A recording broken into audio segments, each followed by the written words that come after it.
The following broadcast is intended for mature audiences. These are real people sharing very real, deeply personal experiences. This content may be considered triggering for others and for those who are sharing. The chat room is a privilege intended for discussions and sharing.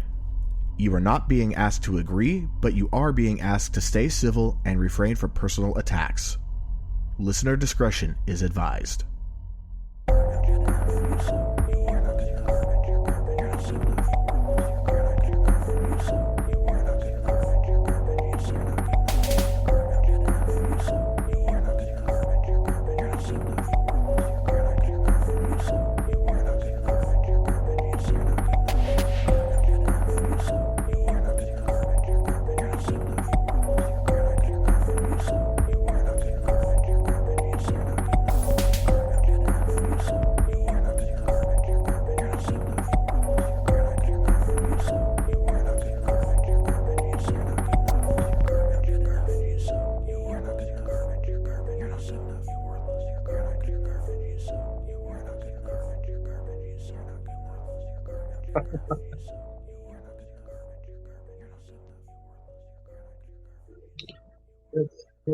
Hello, everybody. My name is Muzzy. I am creator, co-host of Soul Pods podcast. We kind of talk about anything and everything. But quite honestly, I'm just humbled to be invited onto a podcast, especially one as important as mental health. I, um, I really am. This is my very first interview that I will have ever done. So again, I'm just humbled and excited to be a part of this.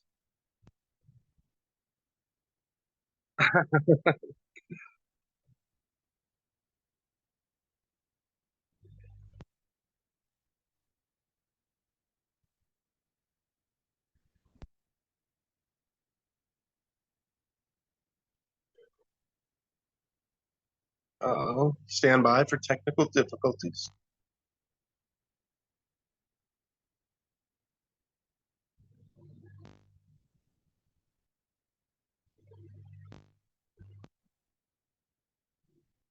Yeah, not a problem. Well, I mean, we were kind of talking about doing podcasts and the stress that it takes to do a podcast and do it well, which is something for sure that I have always struggled with from the very beginning because the only thing I ever wanted to deliver was a good product. I want people to be engaged and I want people to get good information at the same time, and I want it to be entertaining. I don't want to be boring with the information I come across with. Okay, I'm back again. Wow. So it's extremely important, especially in the podcasting business when there's, a dime a dozen out there. And especially when you got, heavyweight giants like Russell Brand or Joe Rogan, Right. And there's a lot to live up to. There are big shoes to fill if you're going to step into that realm.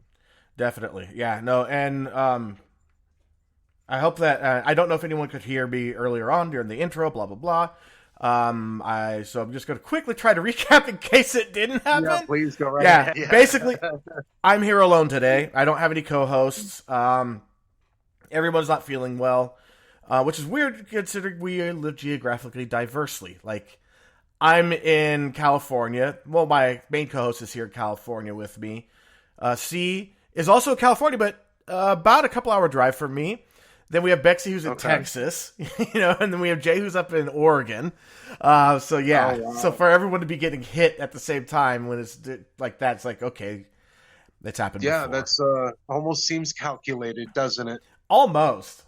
So yeah, no, honestly, and you said that you were humbled to be coming on here to be interviewed, and I'm humbled too because you just, it's a mutual thing. I really respect what your hustle is. You guys do it differently. You research, you pre-record, you edit, and you produce. And you still have to do that on a timeline where we have to find guests that can work with our schedule, get them on, and we usually don't. And because we don't have our pre-show anymore, we go in flying blind. Now, the pre-show was helpful, as we were, I was telling you before, that we were able to get the story ahead of time, and we were able to sit down for a couple of days and think up questions and points we wanted to make. But then when the episodes came around, they felt a little... They didn't feel as genuine. because we Yeah, they were felt a bit rehearsed. they felt a touch rehearsed. Now there were some really nice things because then it's like if a point was missed, you'd be like, hey, during the pre-show we talked about this, which was really nice. We were Yeah, able to yeah. do that. Um, but yeah, so no, definitely it's been an interesting ride, especially like you said. There's some really big podcasts out there. Yeah, there's a lot to live up to if you're going to step into this realm, and you definitely don't just want to be another podcast. You don't want to clutter somebody's listening station, so to speak. Right. But at the same time, you want to spot on there, and to do that, I think one of the biggest things that comes across is genuineness. That's the thing that people crave nowadays. Oh, most definitely. Because I mean, if it's too dry, too rehearsed, too boring, you're going to be like, And I'm no slight against him, but Ben Shapiro, you got a boring podcast. you really Oh do. yeah, yeah, Like, yeah. I'm not trying He to get does. political. I'm just saying that, like, Oh compared no, to, no, like, the Joe Rogan experience, there's so much. It's so genuine. He genuinely is invested in the his guests. He's invested in yes. his topics. And I'm not saying that Ben isn't. It's just that Ben comes across so rehearsed. It's so practiced. It's so precise. And for a lot of Like, people, that works. Not me. no, because it's definitely one way to win the game, so to speak. Playing to not lose, but that's also not going big or going home, like I had said earlier. No, It's a calculated thing. Always never wanting to make any kind of mistake, no matter what happens. And, it's I mean, there is something to if be said about it. Look where he's at. yeah, but there's a line from House where this patient says, "If you're not prepared to look stupid, then nothing great is ever going to happen to you." That's a great quote. I'm gonna have to. I love Doctor House. That was such a good show. I I did too. I actually just started collecting the DVD sets, and I'm on Nice, like I'm on like seven now. So nice. So, what is your story? Let's just go ahead and get right to this. yeah, for sure. Well, I mean, I guess my story starts at 2 years old when I was diagnosed with ADHD. My mom has told me this story as well. Like she kind of realized something was a little off compared to other kids. Took me to the doctor, thought that might have been the thing, and at this time it's like 1986. When ADHD is starting to kind of become all the rage, so to speak, as a diagnosis, but also as a pill pushing Ritalin Nation, diagnosis. so to speak. Yeah, yeah. This kind of umbrella diagnosis. That being said, I do believe that I am ADHD. I've kind of learned to work with my brain over the years. Um, but it has, led me through a different things about with depression. I actually got put into a mental hospital for a couple of weeks by my parents. I that I was a I very voluntarily interesting. went in myself. There's you meet a very diverse cast of people in a mental institution. Some people that belong there, some people that don't. Um, and even, as what was it, like 11, 12 years old, I think, uh, you can kind of tell who deserves to be there and who doesn't. There's some people who were deliberately setting fire and trying to injure people. Right. I accidentally set a fire. That's how I got there. Oh, But I almost burned my house down. okay. So basically, you took a line from Back to the Future. Yeah, when your son accidentally sets fire to the rug. Yeah, for it was a throw pillow. There you go. A lot of frilly in that throw pillow. All right. But So, yeah, it was a complete accident. But at the time, my parents just really didn't have any idea what to do with me, which was unfortunate. Um, because when I got out of the hospital, I this mindset that unfortunately carried on through high school and into my adult life, where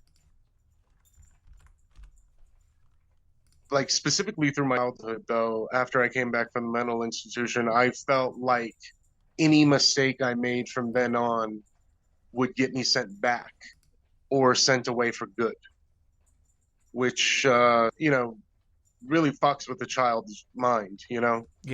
I No. literally felt like I had to be perfect in my life to just avoid that, to avoid even that conversation being brought up or anything like that, because I never wanted that to happen again. It was the worst 2 weeks of my life, quite honestly. Yeah, and I can only imagine. I mean, as a kid, just that pressure of I have to be perfect. That can stick. It did. I was already a perfectionist, and now it mattered. Now it's for your life. Now it's for everything. Because if you don't, then you're going to lose everything. And that's the way I thought about it for the longest time until I realized that that was a lot of pressure put on myself. Right. So you basically put yourself into an all or nothing mentality. Yeah, yeah. My brother actually told me a few years ago that when I finally found stability in my life, it was for the first, I was not in survival mode. He had only ever seen me in survival mode, he said. And I was kind of floored and blown away by that statement. It made me, truly appreciate where I came from and how hard I worked, but also how hard maybe I didn't need to work. Right. Wow, that's a dichotomy right there. I'm not going to lie, it was a very humbling statement because there's very few people that have an insight to you individually, as a human being. And sometimes it's the what seems to be the most close opinion is actually the most objective Yeah, I mean they because can. he's a very objective human being. Yeah, he was able. and He and basically he was able to say, "Hey, I've known you my entire life, and in yeah, my experience, here's the summary of everything I know about you, and here's where you are." Yeah, that's pretty objective. yeah, right. It was hard to even dismiss even out of hand, like in the moment, like because you can't just take a statement like that and just and wave it off. That doesn't happen. But I mean, At how least if you have any kind of self-awareness, I think. and I mean how profound a statement to be able to summarize it like that, and to you had this whole perspective of you have to be perfect or everything gets taken away, and that put you in, as you said, survival mode. And but you never, and it's like you look at it now, yeah, I'm sure you look at it and see it that way. But back when you were in it, you probably didn't think of it as survival mode, even though it really was. No, no, like in the moments, like and even like in the moments where I was literally trying to be perfect, I I didn't feel like it was survival mode. I felt like it was, in some ways something to be achieved or at least aspired to anyway. Why not? You know? Right. I mean, and there's enough And it quotes wasn't out until there to back that too. Like Vince Lombardi said, "Practice doesn't make perfect. Perfect practice makes perfect." If that doesn't yeah, feed right. into it, Yeah, yeah. Lombardi, man, he's got a ton of quotes too. he had some amazing quotes. But yeah, it's some of those quotes that kind of stuck with me because like later in life I realized that perfection is not something that people think can be, or not what people think it is. What it actually is like it can be achieved. First of all, it's perfection is not impossible, and I want people to know that, number one. The thing is that perfection is fleeting. You can't get to the perfection level and stay there. That doesn't happen. You will Right. fall down. You won't be perfect the next moment, but you can find perfect moments in life. A good example I is there was one pitcher or one umpire during the World Series was the first umpire ever since they started tracking, electronically balls and strikes. He called a Yeah, perfect game. yeah, I remember that. Yeah, I remember hearing that you know, story. there's no such thing as being able to do better than a perfect game. But he will probably never do another perfect game again. The odds are so heavily stacked against it. So, absolutely You got to think the embrace odds that. for an umpire to do it are the same odds as the pitcher to do it. Right. I mean, no, he called the perfect. I mean, not pitching a perfect game, but he got everything that was a ball. He called it correctly. Everything that was a strike, he called it correctly. Everything. Yeah, it's fault. super impressive feat. Yeah. Especially in baseball, where almost every ball is so subjective. Exactly. And so right now in chat we do have Bo who said, "Hey everyone, happy Saturday," and our mutual friend who goes by Ivania, shush the both of you. Yeah, so we can just both stick our tongue out at her right now. Yeah, hell yeah. Love you, Ivania.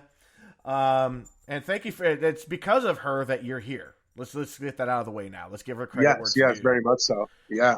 Honestly, she's the one that put us in contact. She has brought some of the best guests onto the show. Like, she just happens to know, like, the great people. So consider yourself one of them. I will. I think I will. Yeah, so... No, that's a very cool little fact. And that now, no pressure on me, I guess. Yeah, no, not at all. As she put in the comment section, Vanya just said, "Because I'm fucking amazing." Well, I don't know that your boyfriend's necessarily amazing, but he's pretty awesome. Wordplay. It's amazing attracts amazing though too. Yeah, that is true. Now, and we've had Skog on here a couple times too. He was really great both times. Yeah, and props to the both of them. Not only for setting this up, but for just being my friends. I love them. Oh, I love them to death. Fun fact: I was the first person besides Ivania herself to know that when she was pregnant with her daughter. Oh wow! So you guys really do go back a long time then. Yeah, I knew before her ex-husband knew. But I mean, he was deployed. She needed to tell somebody. Yeah. I seem to remember a stipulation being there. Yeah. So, your brother points out that you're no longer in survival mode, and that hit like probably a pillowcase filled with bricks. Partially, but it was more like a calming breeze, to be honest. Because it was like finally I got above this cliff that I'd been ascending my entire life. That's the way it felt to me when he said it. And for you siblings Unfortunately, out for there, a long time after that, I had no idea where to go. For all you siblings out there, just so you know that your siblings, your validation of them could carry more weight than you could possibly imagine.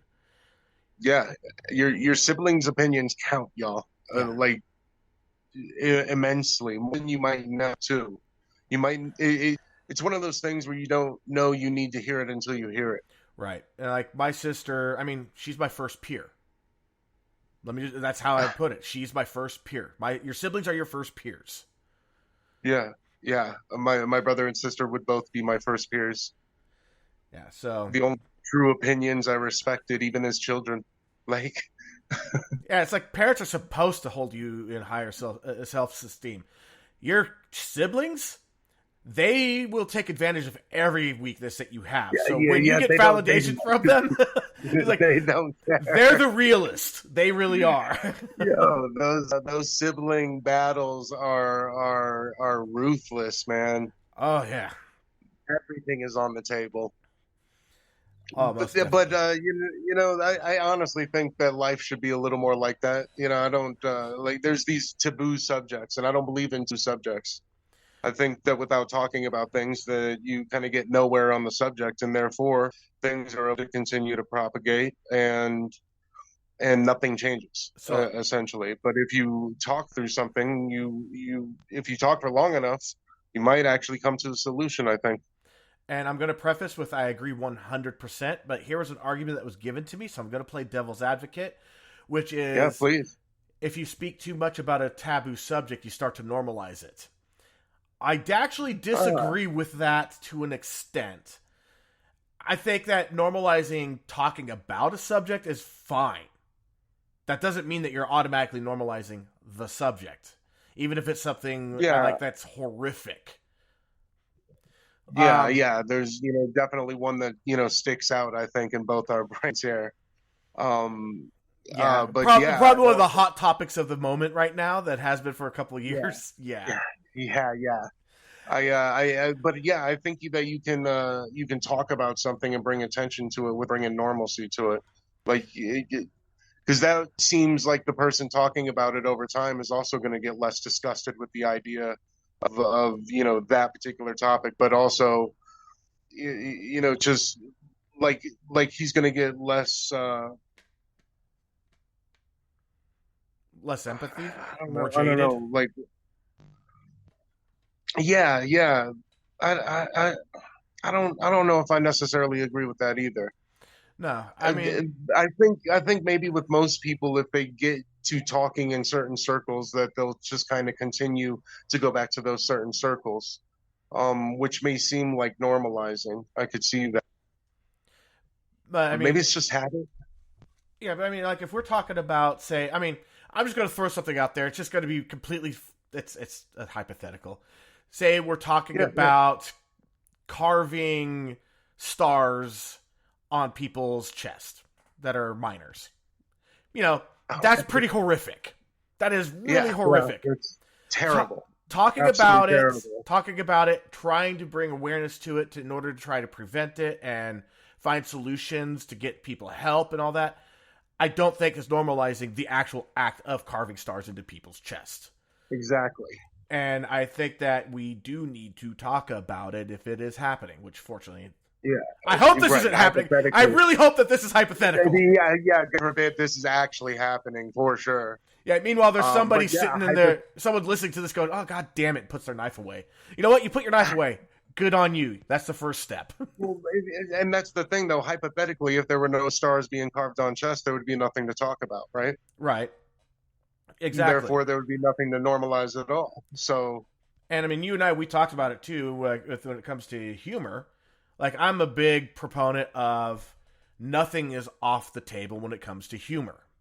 Humor is usually the first vehicle to make a subject easier to talk about. Yeah, it's a good in. Exactly. And I have lost friends over this, which it sucks. But I'm not changing who I am to appease some of my friends. And, that's... You shouldn't have to. No, you accept me for who I am or don't. That's fine. I'm not going to change myself to appease you. That's how I got into a lot of the issues that I have in my life by trying to be a people pleaser. It's a bad place. But no, it's like, there was it was Dave Chappelle that actually brought this to my attention. I mean, well, first it was actually the creators of South Park about everything, nothing is off limits or everything is off limits. And that was when they did the two-parter for the Family Guy trying to do a comic of Muhammad. And it was because Comedy Central was trying to prevent them from doing it because there were the shootings in France related to the drawings of Muhammad. Oh yeah, that's right. Yeah, the Charlie's Charlie Hebdo. That's what it Charlie's was. Hebdo. Yeah, so there was a very strong reason not to do it, but there was also that whole thing of when you get one episode pulled from a series, you end the series. It happened to Laverne and Shirley. That was their example. Okay, and it was a very meta episode, but it was very profound about where they stood.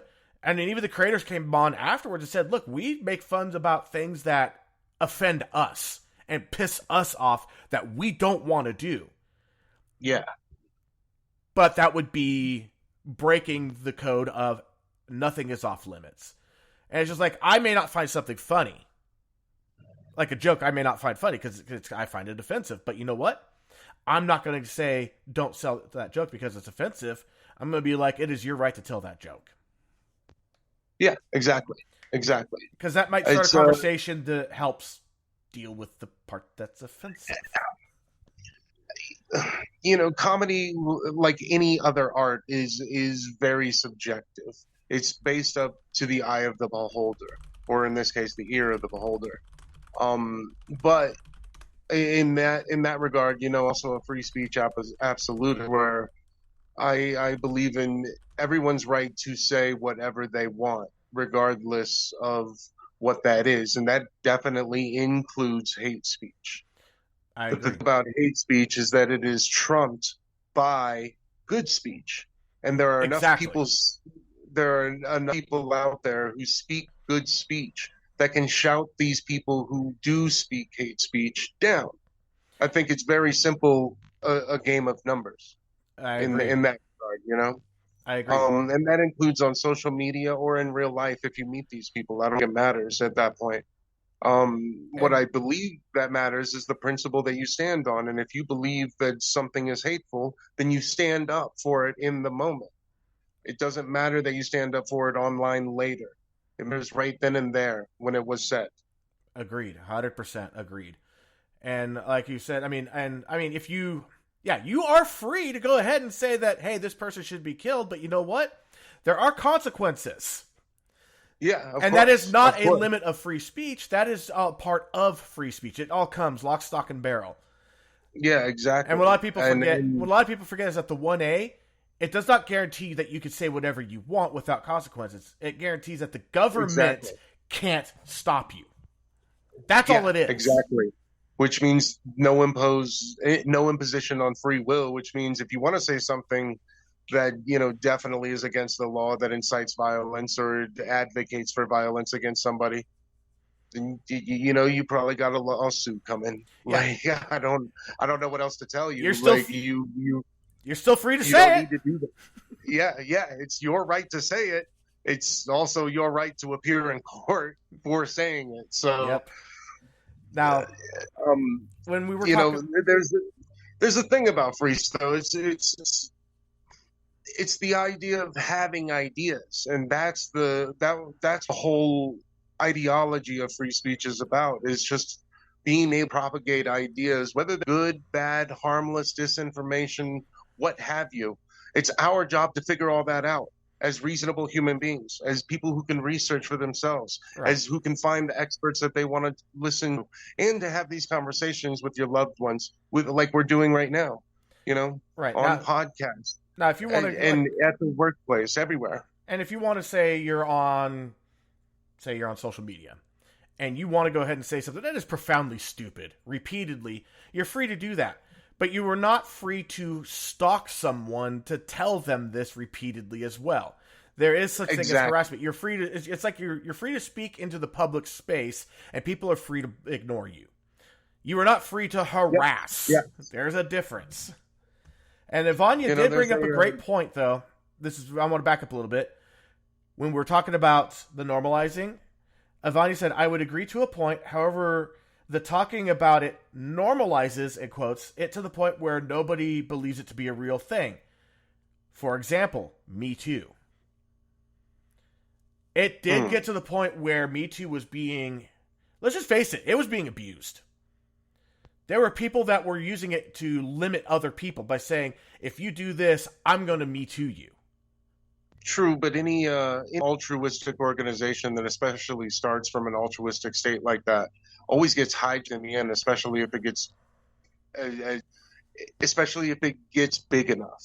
Right. It And will get hijacked by people who are not altruistic, people who are people just looking for kind of their 15 minutes of fame, or looking to stir the pot, or even just flat out trolls. and if we want to go ahead and attack the mental health aspect of that Me Too thing, you have an entire population of guys that were so terrified of a false accusation that they became shells of themselves. It destroyed their confidence. They suddenly wanted nothing to do with women whatsoever.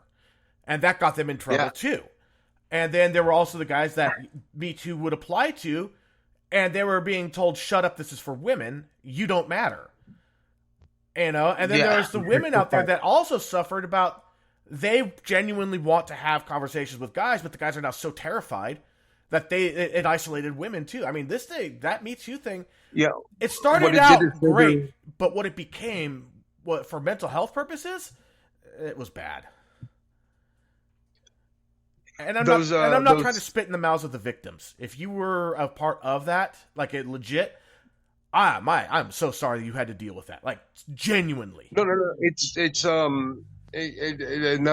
definitely not me. I was like, I've never really had a problem talking with women. Like that's never been like you'll know if I'm hitting on you and I'm just flirting, complimenting. Like I tend to make it pretty clear, and I've kind of just always been like that out of respect for the person that's courting, you know. Um, but at the same time, yeah, you are right. There were a lot of males specifically that were just scared to make a move at that point. Um, and it that was a I think that was a devastating effect on the male side of our society because even now these some of these guys haven't quite as rebounded the way that you feel like they should have most. Some of them have, but there's still a lot of them that are locking themselves in their room, still trying to hide away, Yeah. very scared to even talk to a woman. And some of these guys were scared before, that's not to say anything, but the further to destroy that fragile confidence, as you said, it's Right. it's a terrible thing, especially for a guy. I mean, I can't speak for a woman, but I imagine just for a human being, having your confidence shot like that would not be good for any facet of your life, quite honestly. No, I mean, if you It would, can't, I mean, it's like we have that biological wiring to seek out companionship and to procreate. And if you're not capable of dealing with that, you are already predispositioned to be in a bad state of mind because of it. Now, again, yeah. this is a generalization. I'm not saying everybody's this way. There's definitely the recluses out there and all that. No, of course, depending on the And the individualistic LGBTQIA. aspect, everything changes. Yeah. Yeah, everybody has their own way of dealing with things, but I mean, we are a social creature. And DNA propagation is a very real drive. And Ivania, Of course. yeah, go for it. Please go ahead. Go ahead. Oh, I was just saying, Ivania also mentioned when we were talking about the 1A stuff, is like during the reign of Henry VIII, it was considered treason to suggest he was impotent and punishable by death. That was suppression of speech and what the First Amendment was trying to avoid. Inciting violence is not freedom of speech. Right. What is inciting violence? Like, okay, hold on, because now I've got a joke question. Okay, so if somebody in the street walked up to somebody else and like, "Yo, Henry VIII's impotent," and that dude walked up to Henry VIII later and punched him in his dick, is that inciting violence? Oh, God. Well, saying that Henry VIII was impotent I would not say would be inciting violence. I would say that the person that responded definitely crossed the line by punching him in the dick.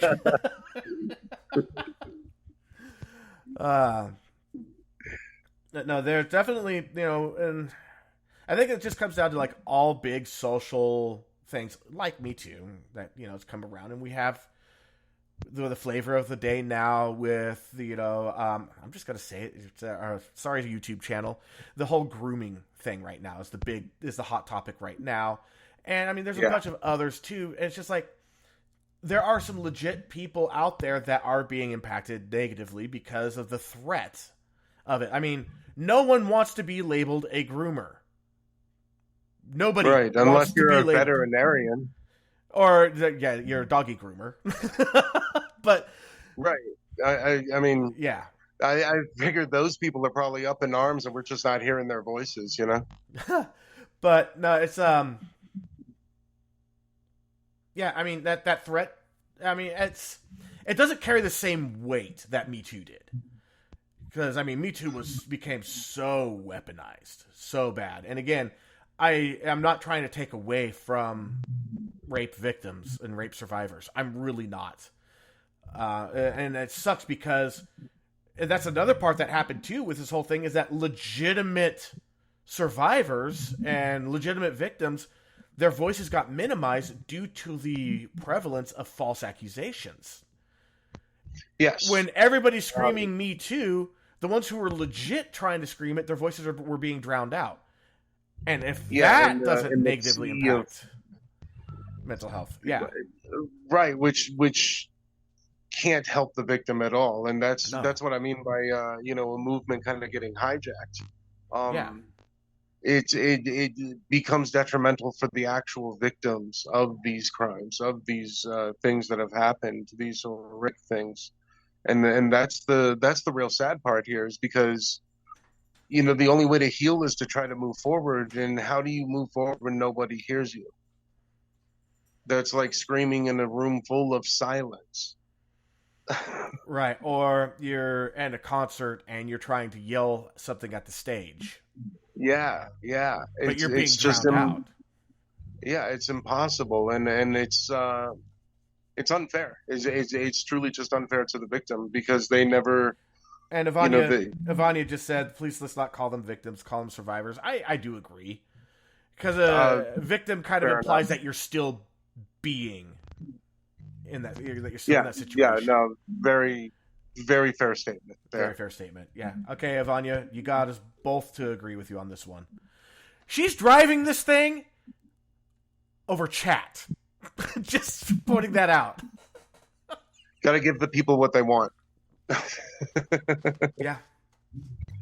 No, but that is a very valid point. And like we were saying, that whole thing is that when a movement does get taken over, the real survivors, their voices get lost. Yeah. It's unfortunate that somehow society that we live in cultivated the bad faith actors to be the ones who scream the list. That's a terrible detriment on our entire society. I think at that point, if these are the people that are screaming the loudest, it means that the people who are supposed to be principled, that are supposed to be standing up in that moment to deny these people, aren't. And that's a sadder view of our society to me, that even though people know it's the right thing to do, they still won't do it for fear of some sort of reprisal. Yeah, that's like societal, governmental, or otherwise. Yeah, no, and I mean that's just. I think you saw it on my face. That it just, it pisses me off. It hurts. It pisses me off. And who am I? I'm just one person, but I'm one person that among a lot of people, what we all are feeling it, and we're saying it. I'm with you. Like I'm just one person too, but I even stress that in my own life. Like, don't be afraid to say something. Like, don't try to censor yourself. Don't try to sugarcoat it. Just say what you mean. Like, I've even told my bosses, like, no, don't try to walk on eggshells around me. Okay, I'm a real human being. If I'm fucking up, come tell me I'm fucking up and tell me why I'm fucking up so I can stop it.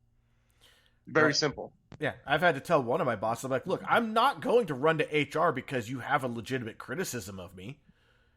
It's if you're harassing me over stupid shit is when I want to go to HR.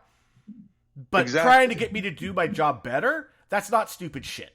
So please, just tell me. Right. If I'm legitimately screwing up my job, I want to know what I'm doing so I can fix it because I want to be better at my job. I want to be the best at my job. Exactly. Like, for me, it's just a pride thing. Like, I'm doing something with this amount of time. I might as well be good at it. Exactly. I don't want to just waste my time. Yeah. Even if it's something I don't enjoy, I still want to do the best I can. Yeah, exactly. And yeah, that's a lot of my jobs. I don't like this job anymore, but I'm still going to do the best I can because, again, it's it's that whole drive for perfection. And as you said, it's fleeting. Yes. And it's like, I also think that in the aspiration for the pursuit of perfection, like, it's in doing that, you you automatically start to increase the frequency of those fleeting moments. Yeah. And maybe that's the whole point. Maybe if you get more perfect moments in your life, you'll have a better life. I mean, that seems like obvious math, but I don't know. And I I'm mean, trying it. there's also the flip side, which is if you start getting less frequent with your perfect moments, if you hyper focus on that, it could be detrimental. You're just playing devil's advocate. True. Yeah. No, no, it could easily go the other way. I mental strength is so hard to gauge, you know, in people, and you have like we're so fragile in that we can be broken down so easily, but at the same time, one compliment can raise us up for a long time. Like it's amazing how easily we're lifted, but how fragile at the same time. I've There's no other species like us on this planet, It's you true. know? Like, I mean, I could tell you firsthand, you know, just being around a bunch of people, you know, like just walking around someplace, just down in the dumps, you know, and I wear my emotions on my sleeve. And I had Yeah, just me some too. random person look at me and go, "You have really nice eyes." And that just made my day. Just such Yeah, a random comment, and it just boom, I was up. Nothing could bring me down after that for quite a while. yeah, it's so funny how that works. So like it's like the whole Monsters Inc. theory where they were trying to use screams, you know, to fear kids into powering their cities. But in reality, if you make them laugh, it's worth 10 times more. And that seems like the same kind of math that we can apply to this, where a compliment is worth 10 times, like 10 insults won't bother you if you get one compliment, you know? And again, Like, I and think that man, has a that's little bit to do with how you're wired too. partially, yeah. I mean, anyone in kind of a depressive episode, or anyone even kind of starting going down that path, like they could, that could be a spiraling point, you know. On the other hand, maybe we just need to increase the frequency of the compliments then for humanity, And and maybe that would help us not go down these paths. you know, that's It's actually such a simple solution, but you know, I got an idea. Let's do a little Fight Club challenge for the listeners. And if you've watched the movie Fight Club, there was assignments that were given out. So here's a simple one. Over the next 7 days, try to compliment 7 different people, just once. yes, See what yes. happens. So Ivania commented, "I pursued perfection for many years only to get knocked down. Now I embrace my hot mess." Now, as someone who writes music, I can say I have never written anything I consider perfection. I've had a few parts that made the hair stand on the back of my neck. I've had a few amazing moments. Um, but yeah, there is a point where you kind of have to accept this is it. This is it. This is my work. This is what's good. And accept Yeah, that yeah, it's good enough. I mean, I shared a couple of songs with you before we got on the air. What'd you think? yeah. Honest. No, they really good. They like I said, that first one was real funky and had bounce. Like I really liked it. And the second one gave me some nostalgia waves from those late '90s, early 2000s time of hip hop. Like it was cool. It was very cool.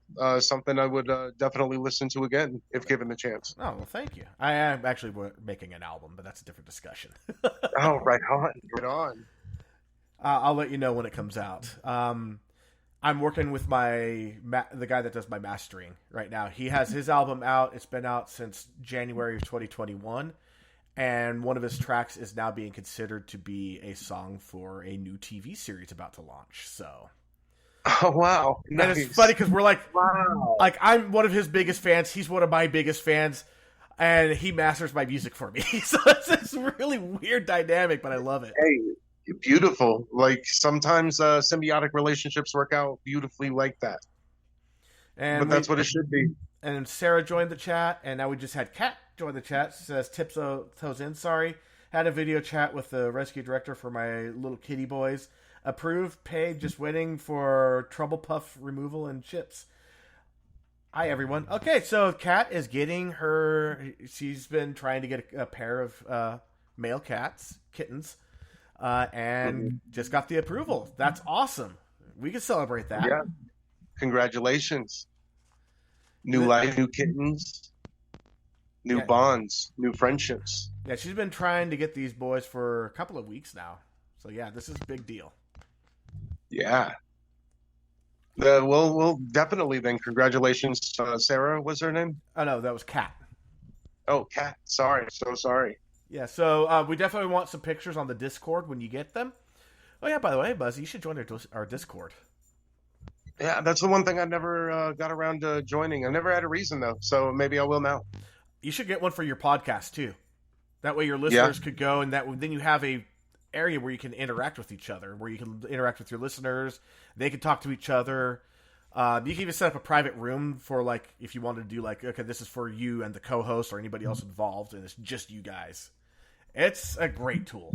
We've really been Huh. leaning into it, Well, then I definitely need to learn a bit more of it, and it sounds like something I should integrate onto my own podcast. Yeah, and I'm more than happy to help out. for sure, for sure. We can definitely link up later about that. Definitely. Um, Like on our Discord, we even have like a okay. memes channel, which I put up there recently. I do what I do for people because I wish I had someone like me in my life. Well, I actually do have someone like me in my life, but I just wanted to put it out there that I do this because I want this. seek seek what you want, and it will find you eventually. Anyway, Or put out what you want. yeah, put out what you want. That's what I meant. Yeah, no worries. But yeah, yeah, no, it's a very karmic way of looking at life, and I think it works anyway.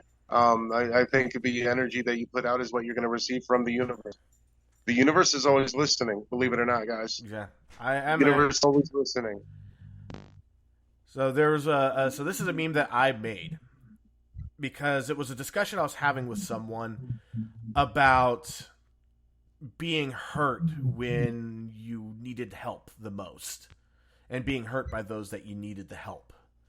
And so I made this meme that says, "It is far harder for me to seek for and accept help than it is for me to offer it. This is because I have been hurt the deepest when I needed help the most, and I don't want anyone else to have that happen to them." Which is a good quote because it's honestly a good way to live life, but it also completely neglects the self awareness and the self healing that you have to go through because it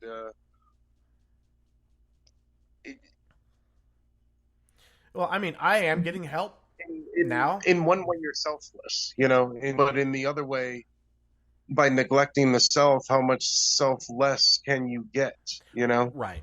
No, and I get that. And again, there's no such thing as a perfect meme. Like, I am getting the help I need. I really am. But I have been hurt in that regard, and I don't want others to get that hurt. And I don't want to hurt anybody like that. I have hurt people. Yeah. And it still haunts me. And it will always haunt me. Even though the people that I have hurt, there's some of them we're still really close. And we've been able to get over it. But it's like, I still remember. It's still there. And I know they remember, and I know it's still there. But, we're adults. And I want to try to offer, like, what I do is in order to try to prevent that from ever happening again to somebody else. And if I can be that person that can help someone when they're down and they need it the most and not hurt them in the process, I mean, that kind of stuff leads to suicide. Ask me how I know. Right. It's funny how when people think no one's listening, that's it's kind of where they start turning to is inward, which doesn't usually turn out well. That because suicide is definitely where that leads. And yeah, I know from personal experience as well through my own little one. But it's funny in the moment. Number one, I had both parents, but they didn't act as they had beforehand, like their stereotypes, their known mannerisms, known behaviors. That is not how they acted in the moment that I was going through what I was going through, you know? They completely switched on me, which completely threw me off. And also in the moment, I realized that I just didn't have the balls to kill myself. At least not yet. Maybe Well, 60. well, you know what? I'm glad you didn't have the balls to kill yourself. This would be a Me really too. different podcast without you. Just Yeah. Yeah. So I made a guy named Muzzy in my brain, and I'm going to talk to him for this entire time. right. Yeah, no, I have this little MIDI trigger on my microphone, so no, Beautiful. and that's one thing that Ivani and we actually talked about when it comes down to suicide. One of the perceptions is that it's a very selfish act, but to the person who's suicidal, it is the ultimate in selflessness. Because for me, it was all I bring everyone in my life is pain. All I do is I hurt everyone. If I get rid of myself, I can't hurt anyone ever again. Right. Obviously, That was I'm my the mindset. problem. Yeah, that was And my if I'm the mindset. bad fruit, then I need to cut myself off at this point. Yeah, like the bad apple that spoils the bushel. Which sucks because in those moments, the person doesn't realize that they are actually more than they think they are in that moment. We are human beings. We are mistake driven. Like we make more mistakes than we get stuff right. Like I consider life much like baseball, where 300, if you're batting 300, that's good. You're a good player if you're batting 300. That means you're failing 70% of the time. Yeah. And that's how I feel about life. Yeah, and in baseball, batting 300, getting 30%, getting on base 30% of the time, that's amazing. Yeah. I mean, for people that don't know, there's this line that they call the Mendoza line. That's batting at 200, which is 1 out of every 5 times you go up to the plate, you actually get a hit. Now, that's not on base percentage because that also includes walks, blah, blah, blah. But No, yeah. it's considered, if in baseball, if you are not at least batting 200, you're actually a detriment to your team. Yep. So that means you could fail 80% of the time and not be considered a detriment.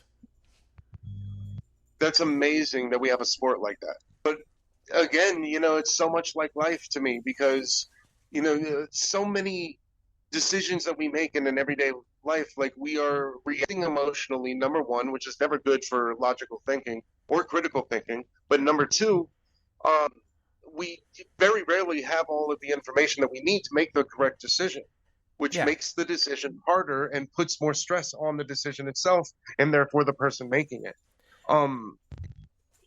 We all do this every single day, guys. Every single one of us are making decisions and we don't have all the info. And it sucks, but this is what we call being human too. Yeah. And that means that you have to accept that you're going to mess up. And you're going to mess up a lot.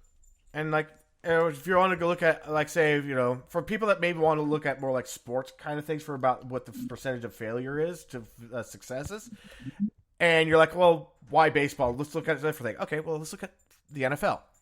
You're considered a good passer if you throw the ball for completion 64% of the time. Yep. You're still allowed to screw up 76% of the time. No. Oh, not 76. 36. Sorry, 36. Michael Jordan, considered by many the greatest player of all time. His career field goal percentage was .497. He failed more than 50% of the time to score a basket. Yeah, he's considered one of the greatest. You are allowed to mess up. You are allowed to make mistakes. You are allowed to fail.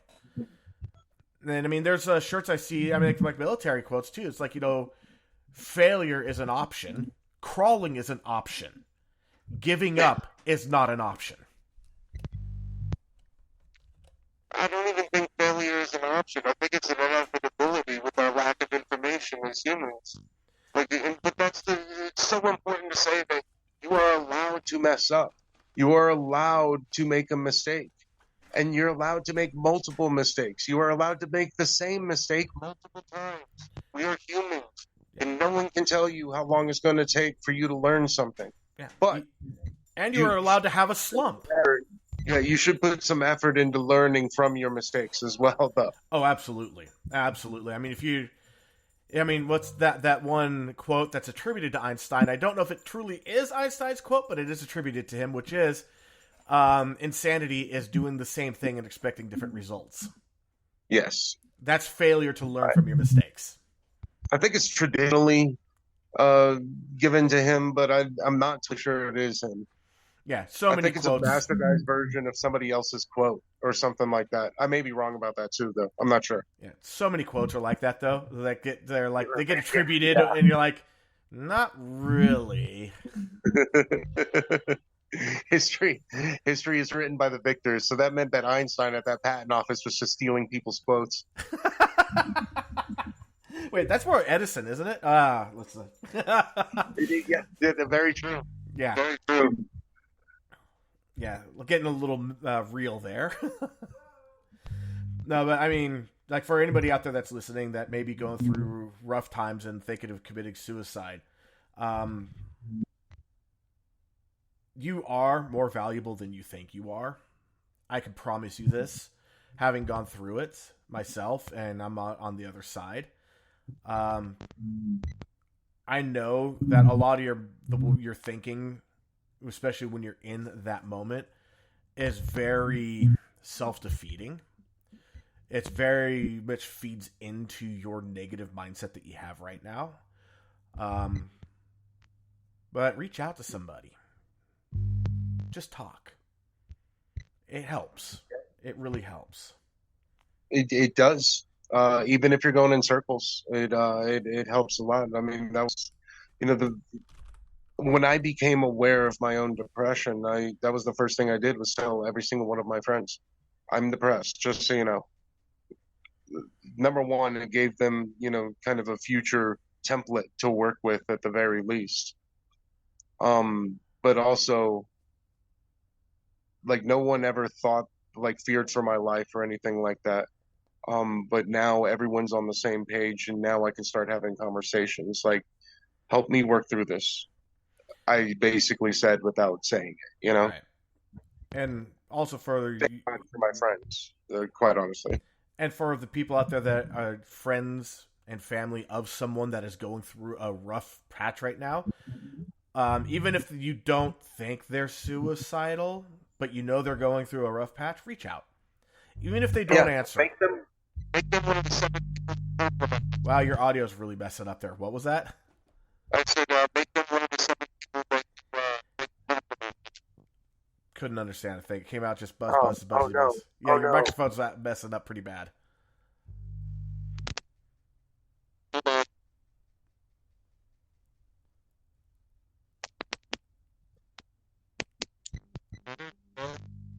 No, like I assume you asked if you were better. Like, it's been getting progressively worse. Like, it started out great, and then we started getting this hum, some buzzes, and yeah. That's lame. Now you're clear. Oh, well, go figure. It might be my internet connection too. Could be. I tried to turn everything else off and kind of dedicate my line a little bit, but you know how internet is, so touchy. It can be. I happen to live in an area that has amazing internet, so I can't say much, but I grew up in the sticks. So yeah, there it goes again. Maybe you could always, here's something that we have had. This is something that one of my co-hosts has to do sometimes. Is that he'll use the laptop for being able to track things and have the bigger screen, but calls in again on the same link that I sent to you with their phone just for the audio. Huh. Interesting. But we have a comment here from Scott. Not the same Scott that we know. It's a different Scott. I know which Scott this is. He's brand new to coming into the podcast, so welcome. Says we need more empathy nowadays. And if it's the Scott that I'm thinking of, I just gave him a hug about an hour ago. and he's definitely going to be a part of this podcast soon. Well, he's right. Yeah, we So need many. we're going to need to fix your mic, dude. It's getting progressively worse. God damn it! All right, can we take a time out? Well, go try calling in with the yeah. I'll keep going. You take care of it. Oh, so no, sorry, I was wrong about the Scott. It was a different. It is Ivania Scott. I thought that you already had an account. Why'd you come in with this weird? I don't even. Whatever. I'm just glad that you're here, dude. Seriously. But no, seriously, what I was trying to say though is that if you know someone that's struggling, reach out. If you suspect they're struggling, reach out. You don't even have to and I mean, if you personally, I wouldn't be like, hey, I'm just checking in on you, making sure you're not going to kill yourself. Yeah, no, don't do that. Don't.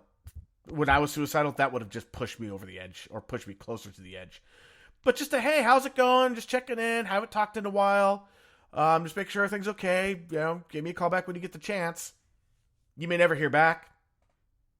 But as long as you still get signs of life, just do that. You won't believe how much that actually helps. Like, I would come home. This is, again, back in the days of answering machines and landlines when I was going through my thing. I'd go and I hit play on my answering machine, and I would get like 7, 8, 9 calls in a day of different people. Just, hey, haven't heard from you in a while. Just checking in on you. And yeah, I got racked with guilt because I wasn't following up, but it made me realize that I'm still wanted in life. And that helped me to go longer before I attempted. Had certain events not transpired the way they did, I probably never would have attempted because of the support I was getting just through the messages on my answer machine. Just that alone.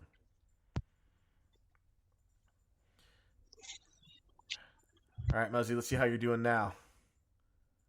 Well, That sounded I good. may have fixed it. I thought maybe not.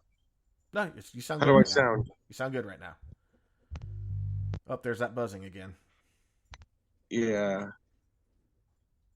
I have a little fan going over here, but I thought that maybe I could put my wireless headphones on, and maybe that would work. Oh, the buzzing's gone now. And Yeah, Sarah just said, away this from the time of fan. year compounds all that so much. And the cat was asking, do most people reach out first? Kind of depends on the person. Yeah, I was going to say, I don't have the data in front of me, just going by my personal experience and what I've, like friends' stories, family stories, and all that. When someone decides it's time to do it, there's no reach out. There's no cry for help. A lot of times there's not even a note or a message after the fact. And I'm not saying that the people that do the cry for help are fakers, because, dear God, just don't call them that. They're not faking. They're struggling. It's called a cry for help for a reason. They are crying for help. Take it seriously, because a cry for help can quickly turn into the actual event if not taken seriously. And honestly, if you don't think you can handle trying to talk someone down, that's fine. It's very touchy when someone's in that position. Try to get them to get help. Someone who can. One of the things that worked best for me was to get me to promise to do something. Like, promise you'll call me tomorrow. Well, now I have a commitment for tomorrow. The thing is, for me, when I was suicidal, I was looking also for excuses to do it, as well as excuses to push it off. Oh, well, I have to make this phone call tomorrow, so I'll just wait till tomorrow. Amazing how powerful that can be. And Procrastination is easy. yeah. Oh, now you're nice and clear. Awesome. And Sarah just had to dip out. Scott was talking about, I used to get seasonal depression every Christmas season. Yeah, No, I still get that. But I mean, I've had a lot of tragedies that circle around Christmas, so that's always fun. Yeah, I got one in particular. Do It's you? always a rough time of year. My grandfather. He was a big influence in me from an early age.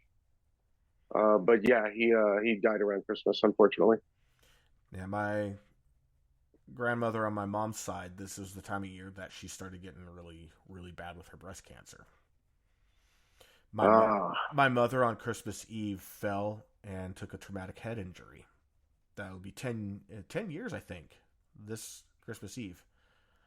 Um, 2 days after Christmas, my ex-wife left me. Yeah, I don't have a lot of good memories around Christmas time. ouch. Yeah, so my current wife, she's trying to get me to be cheerful around Christmas. I'm like, I can't. I can I fake mean it. that last one's pretty rough, you know. Like I'm leaving you, and I took everything in your Oh, stocking, but just so you know. I knew going into Christmas that she was leaving 2 days after Christmas. She told me 2 days before Christmas. So yeah. So I have three major things that happened all around Christmas over the different years.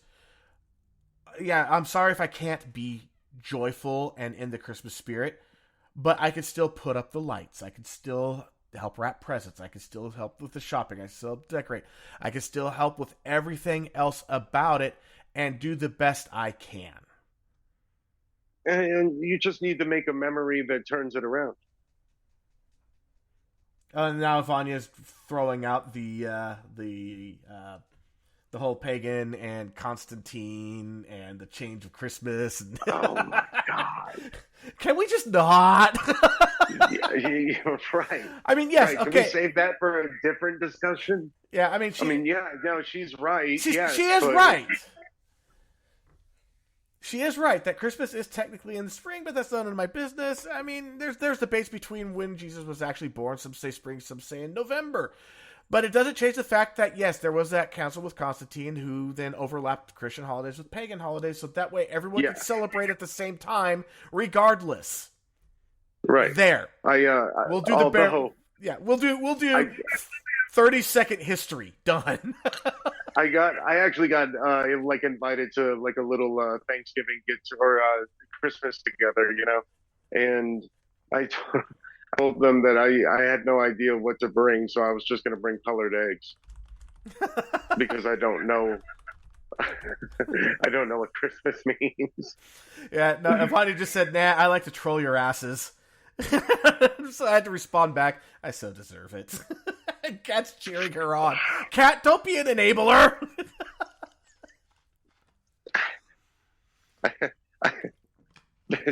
Dance, puppets, dance. Right? Well, she has this unfair advantage of knowing us better than we know each other. So she can play that. She's quite perceptive. Oh, yeah. I learned that real quick in life with her. Like, day one meeting her online. IRC, I walked into the general chat, and I went and laid down in the corner and went to sleep. And she slapped me with a large trout. We've been friends ever since. Yeah, and now And none Vanya of that is... was a euphemism. Oh, huh? I said none of that was a euphemism. No, that was what really happened. And now Vanya is cheering Kat on to keep enabling her. See, that's called an echo chamber right there. Yeah, that is a very, very, very self-filling vicious cycle there. Yeah, yeah, That's a feedback loop. yeah. We call that an Ouroboros in astrological times. So, But yeah, you know what? Well, let's pivot a little bit here. Why don't you tell us a little bit about your podcast? well, my podcast is number one called Soul Pods Podcast. I've been doing it with my two best friends for the last year and a half, give or take, little bit longer now. We're up to like 90 full episodes. but we do it every week, and we do it on kind of whatever we want, from unexplained and mysterious phenomena Mr. Ballin. to real, yeah, yeah, to real current events and politics to just kind of silly stuff where we don't even know what we're talking about, and we just kind of riff for an hour and a half. Um, yeah, it's just kind of a like a wacky, fun, therapeutic little gossip session every week between the three of us and whoever wants to join. Which I will be a guest on your podcast soon. Yes, yes, most definitely you will. Yeah, we're doing this is a crossover event, people. This is a crossover event. Yes, yes. A crossover episode, a long time coming. Yeah, this will be my third crossover. I did one with Orange Lounge Radio, which they're a gaming podcast. And to give you an idea of how many episodes they've had and how long they've been around, I wrote their intro music for their 666th episode. Nice. Gave it that little horror, haunted, ominous music for the. Yeah.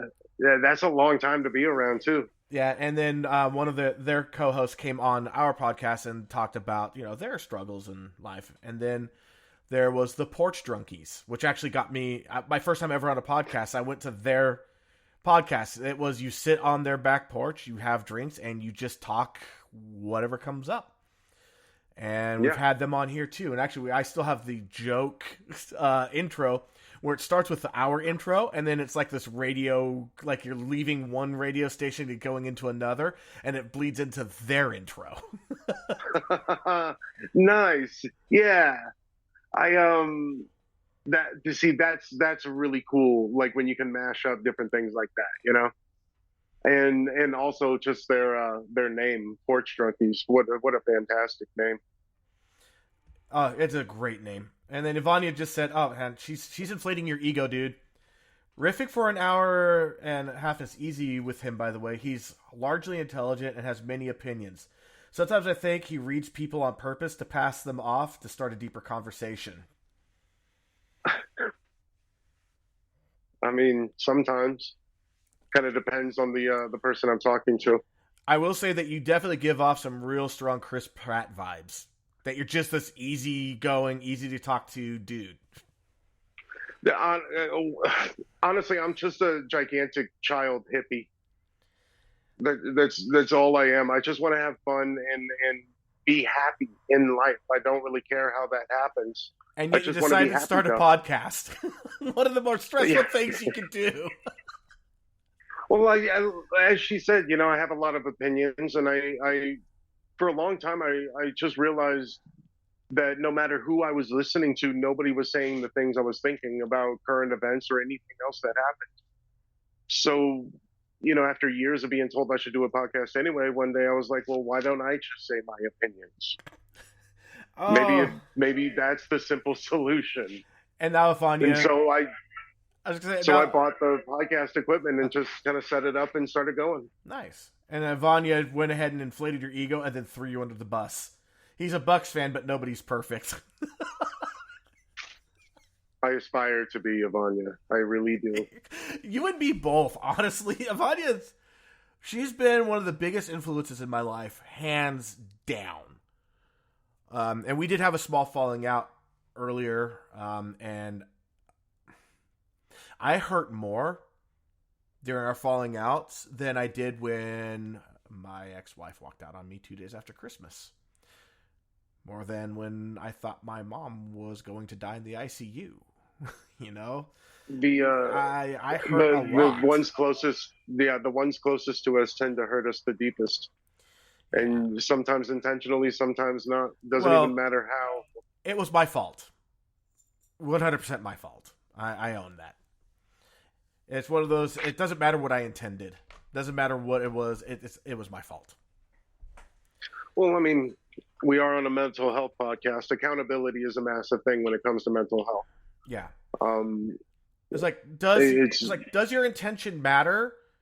To an extent, yes, but it does not excuse away what happened. Own that. Yeah, exactly. Results matter too. Yeah. If you can't own if you've caused damage, if you cause harm, and you cannot own it, you will not recover. You will not grow from it. You can't. Yeah, I always wondered about like the Hippocratic oath that doctors take that says "do no harm." How can they promise that? But it's the intent, not the results. Right. And with the Hippocratic Oath, it is about do. I think the best way to put it is do what is in your judgment the best possible course of action. Yeah, yeah. And your judgment's not perfect, and sometimes you may make mistakes, and it may cost a life, and that sucks. Like Yeah, like 300,000 lives a year or something like that. Oh, medical mistakes is awful. But it's terrible, yeah. But again, it's like if you also look at how many patients are touched or that doctors look at over a year, it's a small percentage that those accidents happen to, but they happen. And it would seem like a numbers game. Yeah, and exactly. Like eventually you are going to make a mistake. Yeah, the law of averages. Eventually it happens. Yeah, exactly. Now, they do the right thing. They try to learn what caused it. What can we do different? That's the beauty of the medical industry there. Aviation's another one. Captain of a plane may make a mistake. As long as they own their mistake and they report on what their what they were thinking at the time, what they were doing, why they did what they did, put it all out. Leave nothing out. Your job is safe. Yeah. Because they can learn from it. The moment you get deceptive is the moment you lose your license. Right. Like you have to. There's an element of personal accountability in this society that seems to have been lost because of social media. Because people lost the element of that personal accountability because there's no face behind what you're saying. You know, you don't get that to lack own of empathy. It. Yeah, you don't get to own it anymore. Yeah. You know, unless you put your face out there. You know, Jordan Peterson has said something very similar that a lot of the trolls that come at I've been following that thread. Yeah, he's got like a thing like where you can recognize like if you have a psychological name and no picture, you're probably going to troll him. Like he's right. I was like, that's actually pretty good because I know a few of those people that have done shit like that. That's interesting. Right. And then there's also people like me. I don't use my photo on social media because I don't want to be doxxed. So there is that flip side that because of the trolls, there are people that want their anonymity for their own safety, but they're still legitimate people. They're not actually trolls. Right. Again, it's a numbers game. And it's been a very interesting back and forth with Jordan Peterson. And I mean, if you're talking about current events, yeah, this is about as current as it gets. He's been tweeting about that for days. He does love to talk. He does. And I respect his opinion though. He at least critically thinks about shit before he spits it out there. Exactly. He's a critical thinker and he's consistent with his philosophy. I cannot attack that. I may attack his conclusions, but I cannot attack the fact that he's consistent. I respect that. I respect the hell out of that. Yeah. There's really nothing to argue with as far as the man is considered. Like I can't argue with the man. You know what you're going to get. Argument anyway. Yeah. You know what you're going to get with him every time. Yeah. Because he's consistent. There and that's it right there. I would love to see somebody have a more menial discussion with him though. Like Lex Friedman had a 3-hour podcast with him, which was good. But you know, like if you've ever listened to Lex Friedman, he's a very soft-spoken guy, never going to get riled over much of anything, you know. But yeah, I'd like to see more of those kind of menial conversations with them. Some with more mediocrity, but also with more of that intellectual thought, like real questions that allow for real answers and the space for that. Yeah. Also, I would love to see him do the Hot Wings interview challenge too, just because. Oh, that'd be cool. Yeah, Yeah, because I mean, yeah. I think I'd watch that. the questions they ask, they may seem dumb, but they're like a dumb They're deep. not. they're, They're not they're dumb not. at all. Like they're like, have you been stalking me lately? Kind of questions. Right. They're great questions. They're not trendy questions. They're not hot topic button, top button issues or whatever. They're just good questions. Things that people don't typically ask. And you're also putting them on the spot of trying to answer while they're suffering from a bunch of heat in their mouth. Yeah, especially about stuff that you haven't thought about in years, or something like that. Like that's cool. That's cool that they would do something like that, because now it is actually a celebration of the person you're talking to, Yeah. rather than just some sort of uh, fake 5-minute clip type of interview. Right. It would be more for like for people that know Jordan Peterson or follow him, it would be more of a get to know the man behind the books and behind the clips. Yeah, and he's got quite a lot of conversations out there. You can go find out what he thinks if you really want. You can buy his books, but I've always find are the conversations between him and his daughter are the most interesting. I need to find those. It's there. I haven't found many, but she also has her own podcast out there. They're always really good. Like I've seen them appear on other people's podcasts as well, like kind of both of them. It's always good because I always felt like a good testament of how a person is, how good a person is, how principled they are, um, how well put together they are. Is look at their kids, Agreed, 100%. I thought that's where you're going with that, and I agree. You look at it to know a person, know their kids. Yeah, and she's phenomenal. She's a phenomenal human being. So I have to think that she wouldn't have become that if she didn't grow up in the kind of household that I think she might run. She was clearly raised in a household where she was free to speak her mind, but she better be thinking through what she says. Exactly. Like you fine, you can think what you want, but you better have the argument to back it up too. And it helps when your argument's backed by facts.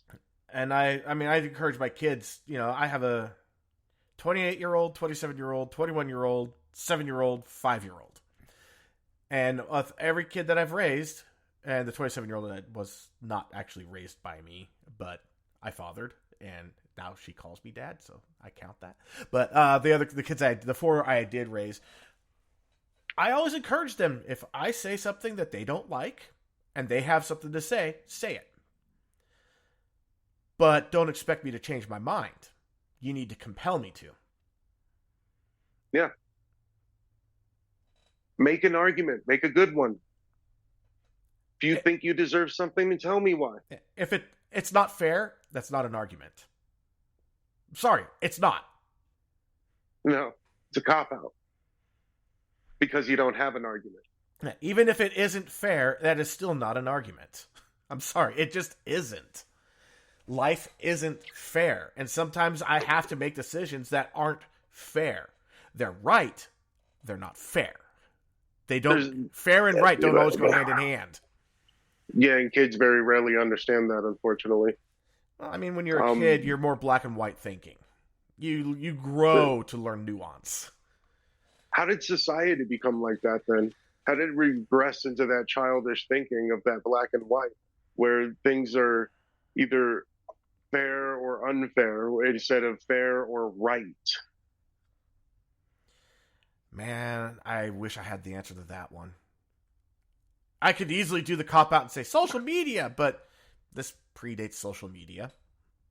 Yeah, very much so, but it definitely fueled it along the way. Oh, yeah. It's grown as its own monster. Yeah, I'm not saying that social media didn't contribute. It's like, the fire was there. Social media was just adding gasoline.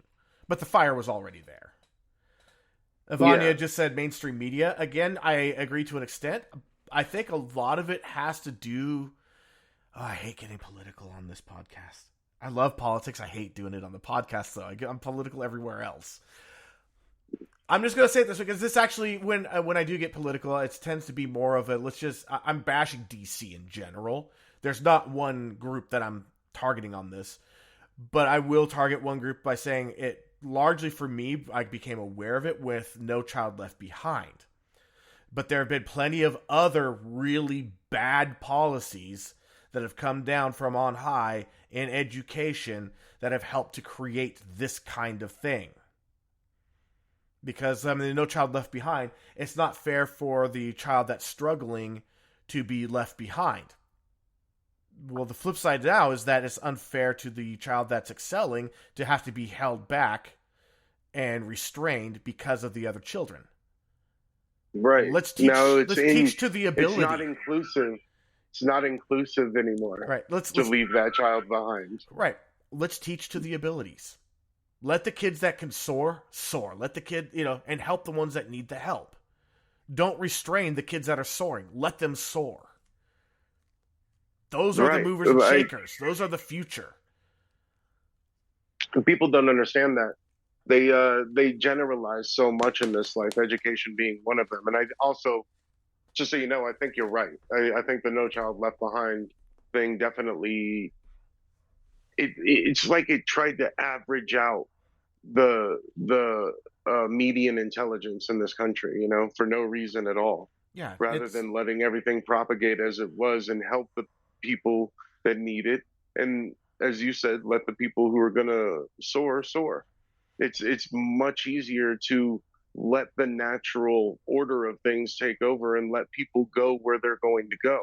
Right, and then nurture the ones that need the extra nurturing. Put that which resources is no problem there. At all. Yeah. It's not like we don't throw money at education. You'll hear all the time people talk about there's not enough money in education. There was an article I found, I think I actually bookmarked it. It actually shows that when adjusted for inflation, we are throwing more money per student now in education than we ever have. The problem is that we have way too many administrators. They soak up all that money, and there's so many administrators that they are taking up more money per student now than they ever had, which in the end, that soak up leaves less money per student at the very end of the thing because of all the, we need accountability. Well, what about, we need them to teach. Just a thought. Just, as a starting point. Yeah, we don't need to measure everything to the nth degree for every dollar that gets sent to them, because then you wind up, we're going to send you $10, but we need $8 of that dollars being spent on making sure that the $2 that you have left over are being spent well. Yeah. Well, let's just go ahead and give them the $10 and let them spend it. Seems easier. Yeah. So there's the political rant for the day. Yeah. We, the education has definitely gone downhill. I even felt that in high school. I could sense it. I could see it in the amount of schools that I went to. And it seemed like every time I went to a new school, they were teaching me what I learned last year. Yeah. That was kind of the first clue. And luckily I was able to get out in a couple of years. And I didn't have to deal with kind of that education system again. On the other hand, I started thinking about all the people that went through it, like my brother, like my sister, and their kids are going through it now. And it's evolved so much now to the point that they're not even being taught like the simple stuff that we were taught. How to just read and write. I was going to say, we literally have people graduating high school that cannot read. Right. And you had said that there's a lot of money being thrown at education nowadays, which is very true. But I do also believe that a lot of that is probably going to private education rather than public education. And the public education is where we need it because that's where the majority of the people are. Well, the article was about public education specifically. It didn't even take. They are definitely throwing more money than they ever were at it. Yeah, but again, when you have top heavy, where it's, you have more. In some schools, you actually almost have one administrator for every 10 students. That's insane. That is insane staffing right there. Why do you have so many administrators? Why? That's so much of the money just being soaked up by the adults. Right. So many people that don't need to be there, but probably all people that, are trying to think the same things and make sure that the kids do as well. Because that's what education is to a lot of these people as well. Yeah. And that's not what education is. Education is how to think, not what to think. Agreed. Even if you like I don't care if your conclusions are completely opposite of mine. Like, I know that through Ivania that you and me politically, we oppose each other in a lot of ways. But here's the thing. Yeah. You think things through. You come to your conclusions. You listen to what other people say. That's all I want. And I want to give the same in return. People got to realize that you can't just dismiss another person's opinion just because you dislike them, or you even, don't care about that side of the opinion, or what have you. It doesn't really matter. What matters is that person thought that opinion out, and they have that opinion, and you need to respect that just as a human being. Right. It's funny how I keep coming back to that phrase, human being, because that's what we are. Yeah. And I can't help but think that we are we've made so much of life complex when we never really needed to. When it is so simple to just be nice, to just be happy, to do for others, to compliment others, and to receive them yourself humbly and appreciatively. And like to respect an opinion even if you don't accept it. Yeah, it doesn't matter if you disagree with it. What matters is that you heard it. And now you can take that forward into yours, even if you do disagree with everything that was said. Doesn't matter, because it's still there, and at least you heard it. You heard the other side. And now here's the mental health aspect of all of this. What kind of communication leads to a healthier mindset? Mutual understanding, respect, and appreciation, and thinking things through, or being combative, hateful, angry, and get that hyper heated mind of just like, I'm going to beat this guy, I'm going to beat this guy, I'm going to beat this guy. Which one leads to better mental health? Well, and then obviously it's the former. And that's the messed up part about it, though, is that, I'm going to beat this guy, I'm going to beat this guy. It becomes this zero-sum game that neither person is going to win anyway. Neither side can possibly win that. There has to be communication, and there has to be some sort of cohesiveness at some point. Like, you have to work with people that you don't like and that you do disagree with to get anything done as a majority anyway. Exactly. And you have to... People forgot that. Another thing that people have forgotten is that even if you're in the majority, that doesn't make you right. And eventually you will be in the minority, so be careful when you're in the majority. Because you're going to get what you give. And more than likely, you're not right on every issue anyway. Right. Like you're going to be wrong on some things, and that's where you're the minority.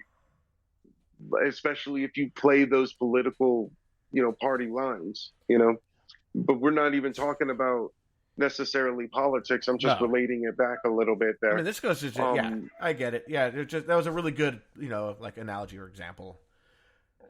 But Ivania said, "No thanks. I prefer to channel the old man from Up." Well, the old man from Up eventually got it. Just saying. The old man from Up. He's the guy that controls the weather, right? He's the cloud blowing in the sky that I see in all the children's books. I think she's talking about the cantankerous old guy stuck in the past. And, because he didn't want to sell his house, he eventually got all the balloons and took off and had a Boy Scout on his porch without realizing it when they went flying into the air. Right. He's actually just a trafficker. An accidental trafficker. Damn, you went there.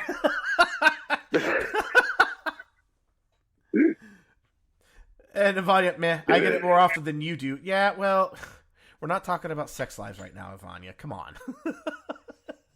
That movie was great though for mental health as well. I think it's there's a theory out there that it's actually the whole movie is about death and his ascension to heaven, and the kid and the bird end up becoming essentially like his guardian angels, leading him into heaven to be with his wife.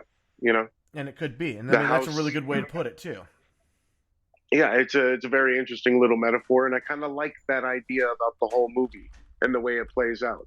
It works, And and what, it makes sense anyway because his wife had just died. A lot of these old couples, when one dies, the other one goes as well. yeah, yeah. Heartbreak Maybe syndrome this is was real. that. Maybe this was that, and the whole beginning of the movie was actually the end of their lives. I like that theory. I like that a lot. Um, so there's a director and writer at Pixar who is like, I don't care what the movie is. Is Pete Doctor or Phil Doctor? I'm trying to remember his name. I'm looking it up right now. I believe that he did do Up. Let's see, Up. Make sure I got it right here. Directed by, yeah, Pete Doctor. Every movie he does has left me in tears, in good reason, for like good tears every time. He's the way he writes. It's like every single one of his stories is a deeper story, and every one of them does touch upon like mental health. Yeah, Just to give you an idea, I'm going to pull up his everything that he has written, because I mean, like, this is like, for me, it's always been the best of the best, or the who's who of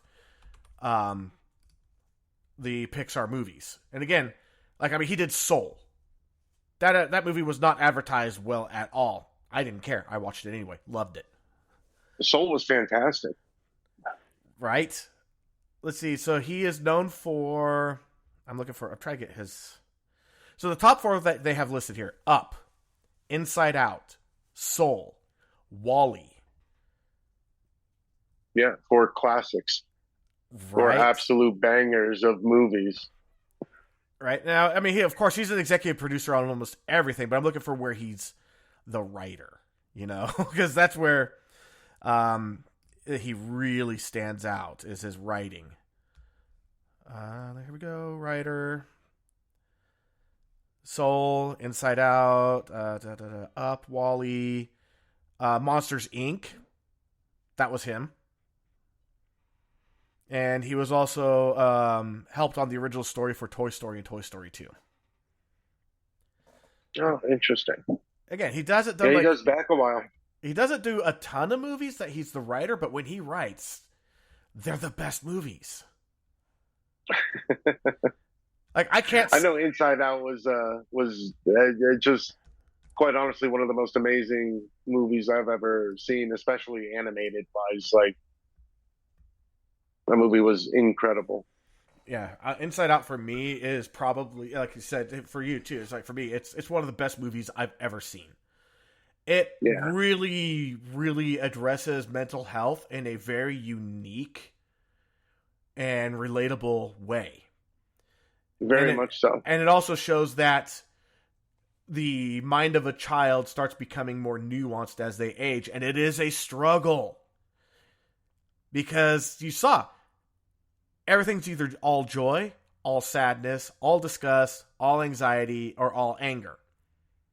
But it ended up, no, nothing is that easy, that clear. That nothing, precise. especially not emotionally. Nothing is that simple.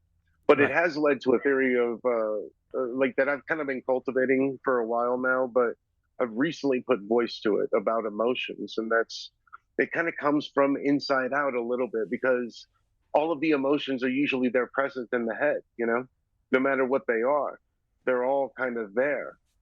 One of them usually takes the lead, no matter, like, depending on the situation that's happening, but they're all there. And that made me think that maybe that's what's happening in our brains and in our bodies as well.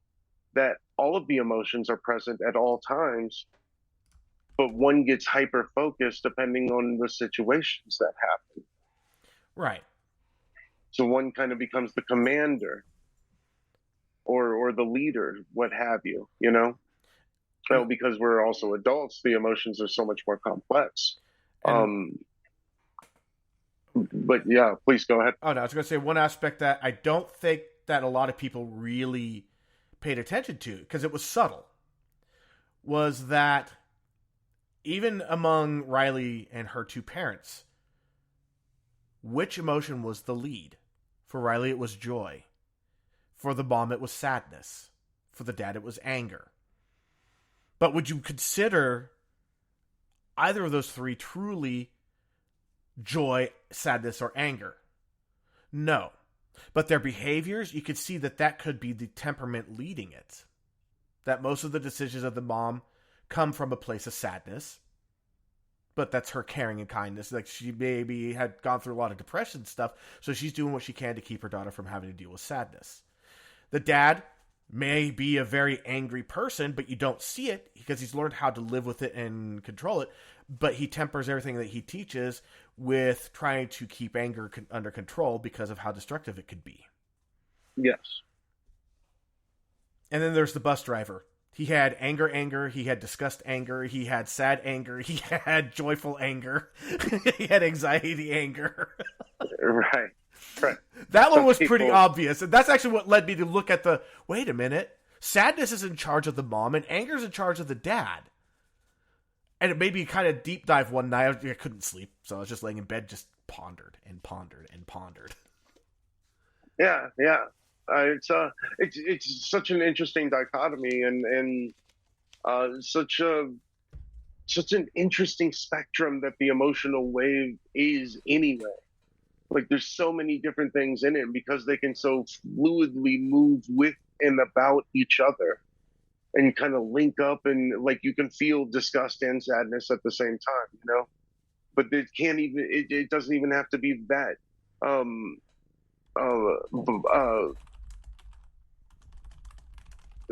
like just two. It can be more than that, and it doesn't have to be something singularity like like that bus driver, you Right. know, It's like even the bus where driver, anger. it may have been 5 forms of anger, but even those angers were complex in their own right.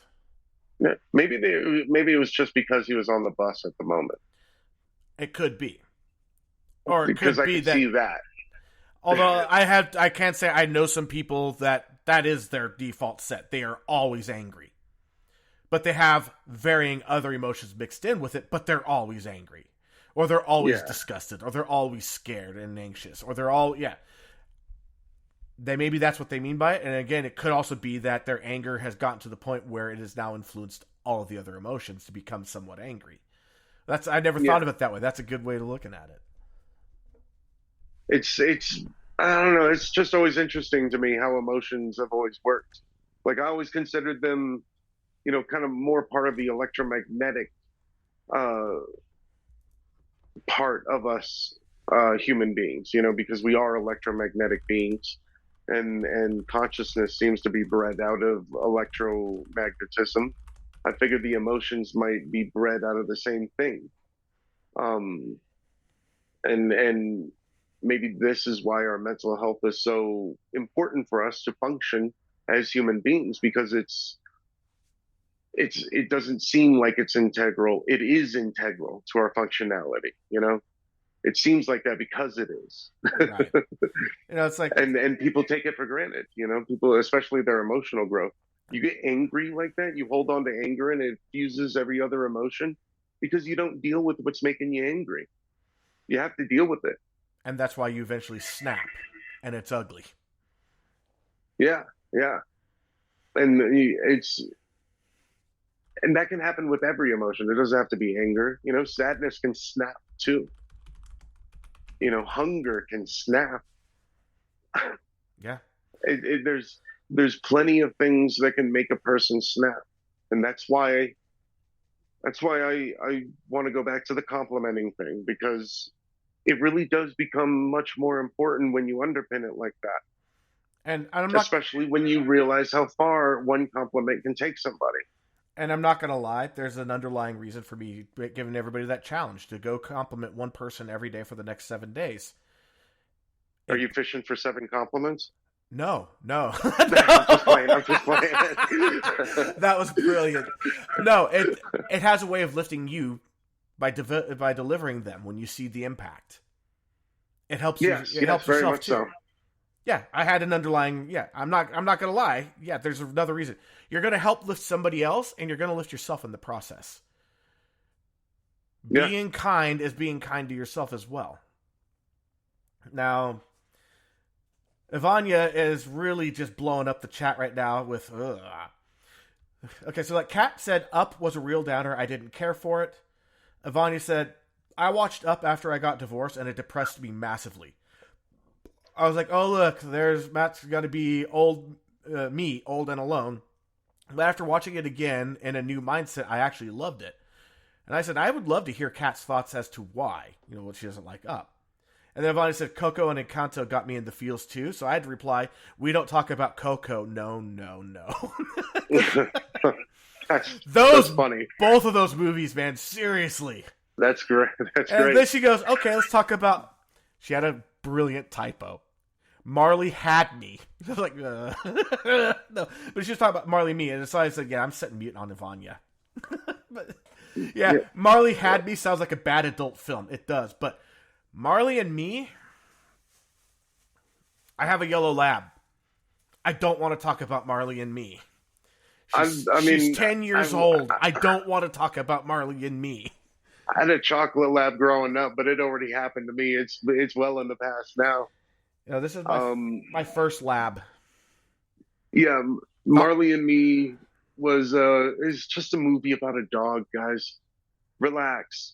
I mean, I know that it gets people because we care about animals but it's just a movie, guys. It's just a movie. Yeah. Remember that dog didn't do any of that stuff in the movie in real life. As you smile, it wasn't based on a true story. No, not at all. No, because no dogs do any of that stuff. Right. Somebody wrote that to hit you in your heart. Yeah. Yeah. There's dogs out there just like that, though. There really are. I have one. Just because it's relatable doesn't make it fake. Or it doesn't make it not fake, Yeah. But yes, no, I get why people like that. And I love dogs too. Don't get me wrong. Like my roommate has 2 cats, and I love them, and they hate me. Well, you may have seen my cat walking in front of my face a couple times. We finally got a pet door for the house. I have a detached office that I work from and do my podcast from with a pet door, and the cat has discovered how to use both pet doors to come in here, and my fear is that he's solid black.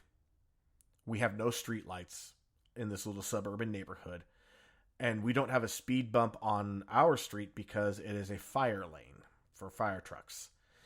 I fear Street Pizza Cat, and he likes to go across the street. Yeah, of course. Of course he does. Yeah, so I was really, really resistant towards this, but he started having serious behavioral issues when he wasn't allowed to go outside, so I just have to accept. And tonight he figured out how to come in and visit me, which was really nice. Oh, I mean, at some point you got to let them go. They'll come back. Yeah, no, it was funny that both cats got locked out 2 nights ago, and they both came in, cold cats. And my wife's like all freaking out about, it's going to get so cold. I'm like, okay, number one, the coldest that we've ever seen here has been in the upper 20s, which a cat can survive. Number two, easily. Number two, I have a pet door in my office door, and there's a heater on all the time. I just leave it on. They could go into that office. It'll be 65 degrees to 70 degrees. They'll be fine. Yeah. Cats, and cats domesticated themselves. I'm sure they held on to all the wild natural instincts, and they just tame it back every day. Yeah, I mean, cats were like, hiding out in the jungles, and one cat went, check this out, walked up to a human and said, meow, and we've been hooked ever since. Yeah, straight up, though. They're like, no fucking way. Tommy, did you see what Tommy just did? He's not even named Tommy anymore. They called him Fluffy. Like, and they're feeding him, and they're petting him, and they're giving him toys, and he's living the best life. Hello to land on. Like, what the why are we struggling here in the jungle? Right? I'm gonna wander into town, see what happens. Yeah, so Kat just said, I saw Up a long time ago. Maybe I should try it again. It's a cartoon supposedly for kids, but it just depressed me and I didn't like it. Okay, so Kat, if Pete Docter wrote it, it's not for kids. It's for the whole family. And it really does include very adult themes for the adults, because it does actually address a lot about growing up and things that kids run into. I mean, look at the growth of just Up. Not just Up, just Monsters, Inc. That movie hit me in the heartstrings completely unexpectedly. Because it was just a hilarious movie. Hilarious movie. And then it came to putting Boo home. And yeah, my heartstrings got yanked in a direction I didn't expect. Finding Nemo, same thing. Up, same thing. Inside Out, same thing. Soul, same thing. He's really, really good at this. So much of watching a movie is your mindset in watching the movie. True. You know, especially the first time that you watch something, and that can ruin movies for people sometimes. You know, I think it's even happened with me a couple of times. But if you watch it later in life with a different mindset, I think it usually does change the outcome. It's kind of like the whole never-ending story premise, where when you reread a book, it's different. Yeah. I think the same thing happens with movies. Yeah. Like, as a kid, I absolutely loved The Beastmaster. Now, I enjoy it for its campiness and the fact that it really, truly is a terrible movie, and that I loved it as a kid. But if I were to watch it for my first time as an adult, I probably would never watch it again. But, you know, that mindset changed. And Ivani did say the same thing, too. Yeah, it's like, for her, she said, yeah, it was really sad from an adult perspective. From a kid's perspective, it's an adventure. When I first watched it, adulthood was kicking my ass, but when my mind was more free, it was better. And then she asked, is he reading my comments? No, Muzzy is not reading the comments. He's just, you two are just like really on the same page right now. It's amazing. And Kat said that she loved Monsters, Inc. I mean, seriously, out of all the Pixar movies, that's my favorite. Like, there's not even a competition. That's my favorite.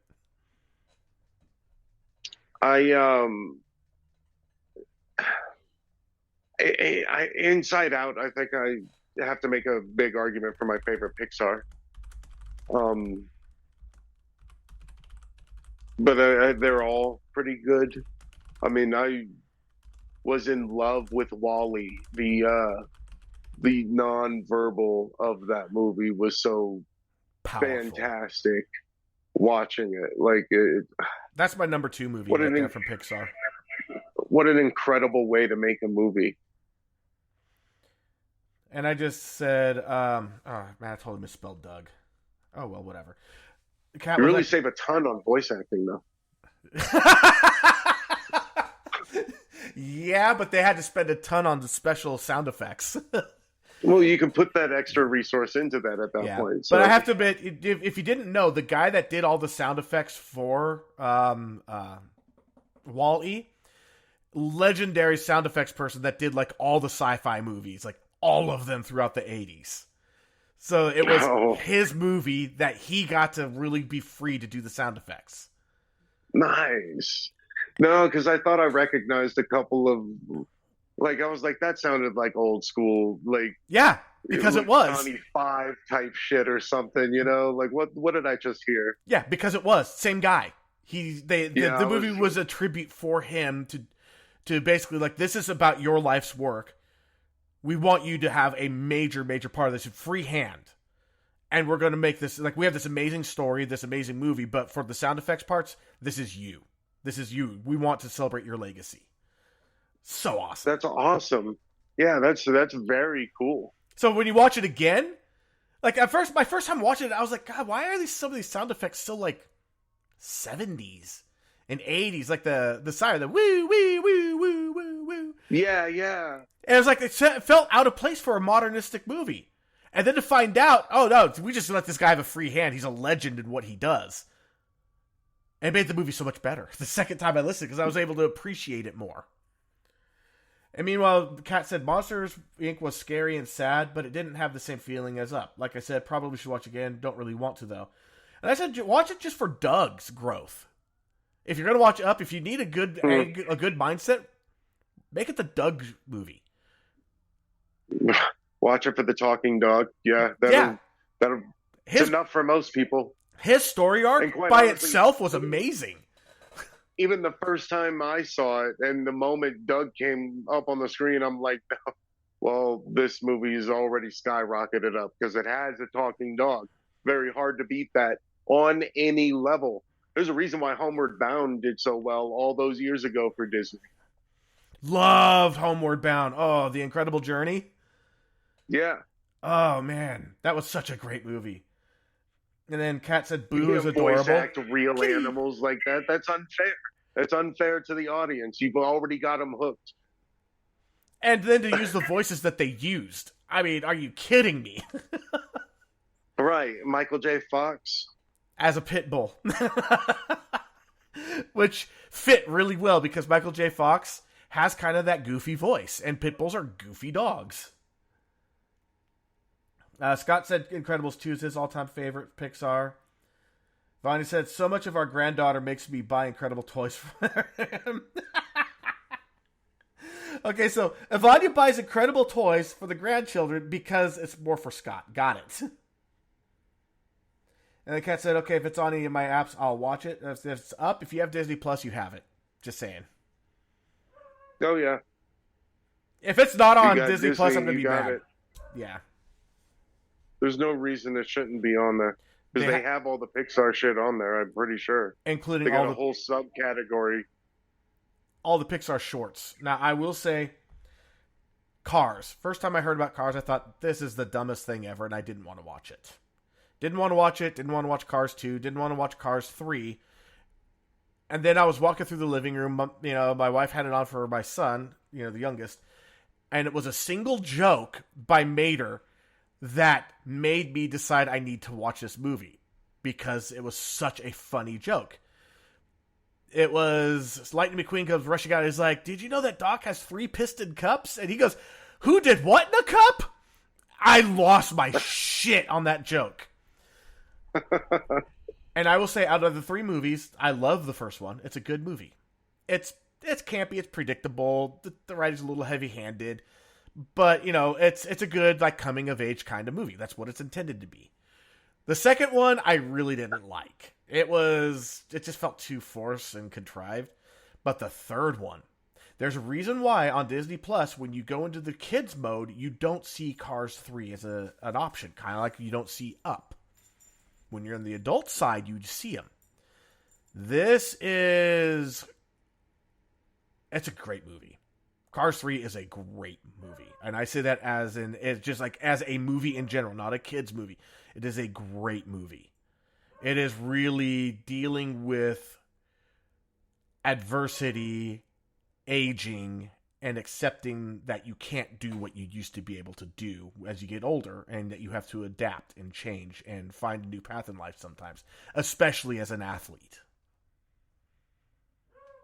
Yeah, especially as an athlete. But I think that's just a good rule of thumb to go by in life anyway, to be honest, is that if you have to be adaptable, if nothing else. We are human beings again, after all. We are the most adaptable species that's ever lived on this planet, you know? Yeah. Except for maybe mushrooms. Or virus. But still. But virus technically isn't even alive. Technically speaking. Yeah, still, like as far as large-brained thinking organisms, we are the most adaptable species. We can live in any climate. We can eat almost anything, and we can change the climate to work for us, or environment to suit us. We build shelters. Yeah, and we survive in space. We shouldn't. We're amazing at what we do. and I think we kind of take that for granted. Yeah. We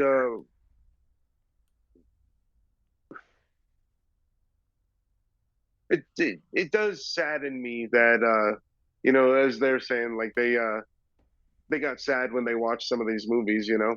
That's a little saddening to me because that's not the intent of the movie either. You watched it in a bad mind state, and I feel sorry for that because that wasn't the intent of the movie, and unfortunately, the movie didn't work to turn that around for you. It just gave you a bad memory, which also has its own little side effects. Right. And again, also the whole ownership thing. Maybe they could have wrote the movie differently. Sure. No, no, no. But Movies should also be better than they are. yeah, Most movies are not that good, no. and whether most of the time it comes down to storytelling and plot devices and just general writing. Most people don't know how to write a script, and it does happen that way. You get a lot of bad shows, you get a lot of bad movies, you get a lot of bad CDs. You Yeah. ever listen to just a random CD of somebody you've never heard of? Doesn't usually work out. Yeah. Go to SoundCloud and just randomly click on an artist. Yeah, good luck with that. No, you're right, and I mean, and that's why I sing the praises of Pete Docter. The dude knows how to write. The dude knows how to elicit emotional responses from a computer generated world. From complete fantasy, he can elicit strong emotions. So that's a good sign of writing, or a sign of good writing. Does it make you feel? Does it make you feel what the writer intended? That's it's good marketing for sure. Yeah, like I said, Soul. I knew who wrote it. I did not care what people said about the movie. I was going to watch it. A lot of people, like right after it came out, a lot of people were saying a lot of bad things about it, and I'm like, yeah, you probably didn't know what you were getting into because that's Pete Docter. I watched it, and It was oh kind my of god, it was a great movie. it was like a modern day Heaven Can Wait, Yeah, or what was that other movie, like Brian's Song or something like that. I mean, it was another one too. It's kind of like Mr. Holland's Opus, Yeah, I guess so. because I mean, his Opus wasn't what he Man, thought it was. I haven't seen that in a long time. Wow, That was such a good that's a movie. yeah, it really was though. And it's like, how I could like the comparison between that and Soul. They were both so self focused on their goal that they didn't realize what impact they were having around them because it wasn't what they were focused on. Yet they still Yeah, did impact the world in a very powerful way. that one movie with the animated troll movie with Tom Holland and Chris Pratt Oh did the exact same yeah, thing. that was a good one too. It was the exact same thing, but yeah, I can't remember the name of it right now, but they definitely did that too. Is they had no idea that the gift was them and their relationship as brothers. Yeah, again, another example of excellent writing. Yeah, sorry if that spoiled anything for anybody. If anyone's not seen that movie, my bad. You've had years to watch it. Yeah, yeah, right. You know what? Rogue One, if you haven't seen it, almost everybody dies. There. Dude, it's literally almost everybody. Almost every. Uh, But man, honestly, my out favorite of Star all the Wars movie, though. It is by far my favorite Star Wars movie. same. Like out of all of the Star Wars movies, that is my favorite. Empire Strikes Back's my number 2. The stakes were never higher than in the Rogue One. Yeah. Yeah, that one hit hard emotionally too. Like it really hit hard. Yeah, it really made you care about every single character just to kill them all off. Yeah. But what are you gonna do? And it I had mean, it could have been written by what's his name, Game of Thrones dude. George R. Martin. Yeah, that's his name. Yeah. Could have been written by them, but he It- would have killed them off slowly throughout the movie.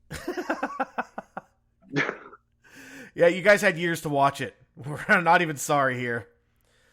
And it does have one of my favorite actors. He's one of the more unsung actors out there, Riz Ahmed. He played Bodhi Rook. He was the pilot. He's the one that came up with the name Rogue One. Yeah, he was a cool character. He was the one that got captured early on. Yeah, and was taken to what's his name in that cave. Like, if you want to know how good of an actor he is, if you watch him in Rogue One, you think of him as this terrified, mind-destroyed person. And that's what you see. And that's what you get. But if you watch him on Nightcrawler, totally different character. You watch him on Venom, totally different character. He is so good at acting. He is such a good actor.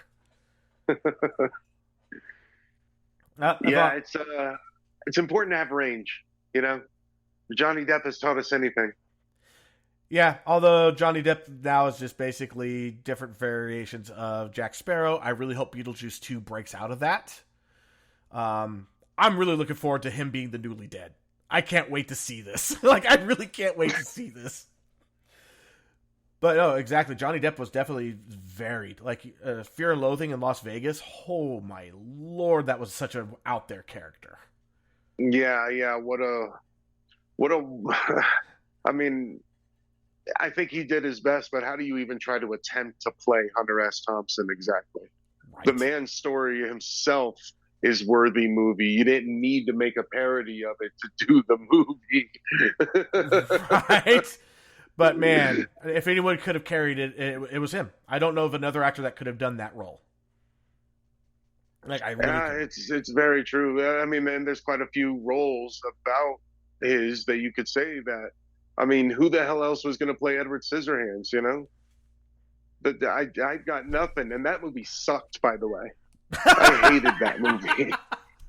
I really like that movie. I'm gonna have to watch it again as an adult, though. I was young when I watched it. I know a lot of people like that movie, and you know, that's fine. I don't regret what I've said, and I definitely don't worry about anybody else's subjective views. I hate that movie. Me. Well, Tim Burton is definitely one of those.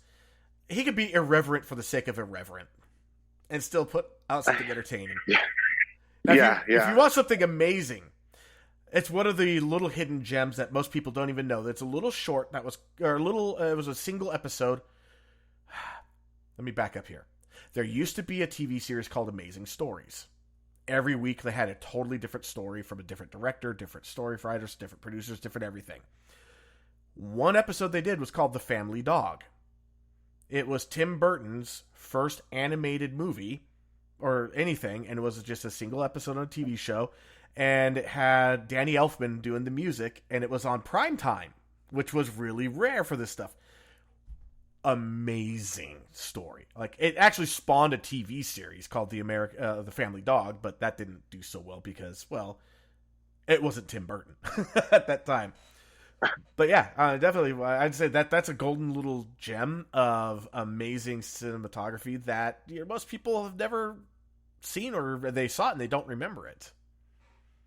Yeah, the funny thing is, it strikes a vague chord. Like, I may have heard about it or seen it at some point, but yeah, I don't remember it.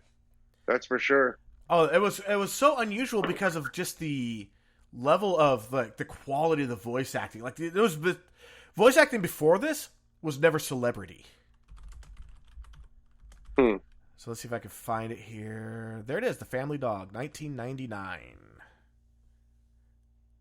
Nope, that's the TV series, not the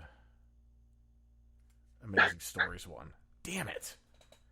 Because, I mean, it had, like, Ann Potts. She was voice acting in it as the mom. It was unbelievable how good it was just star-studded from top to bottom. And nope, I can't He find just it. he just got a bunch of people to do a project he'd been trying to do for a while. It was like, hey, I'll invite you over to dinner, and while you're over here, come in my studio and record this voice for me real quick. That could have been it too.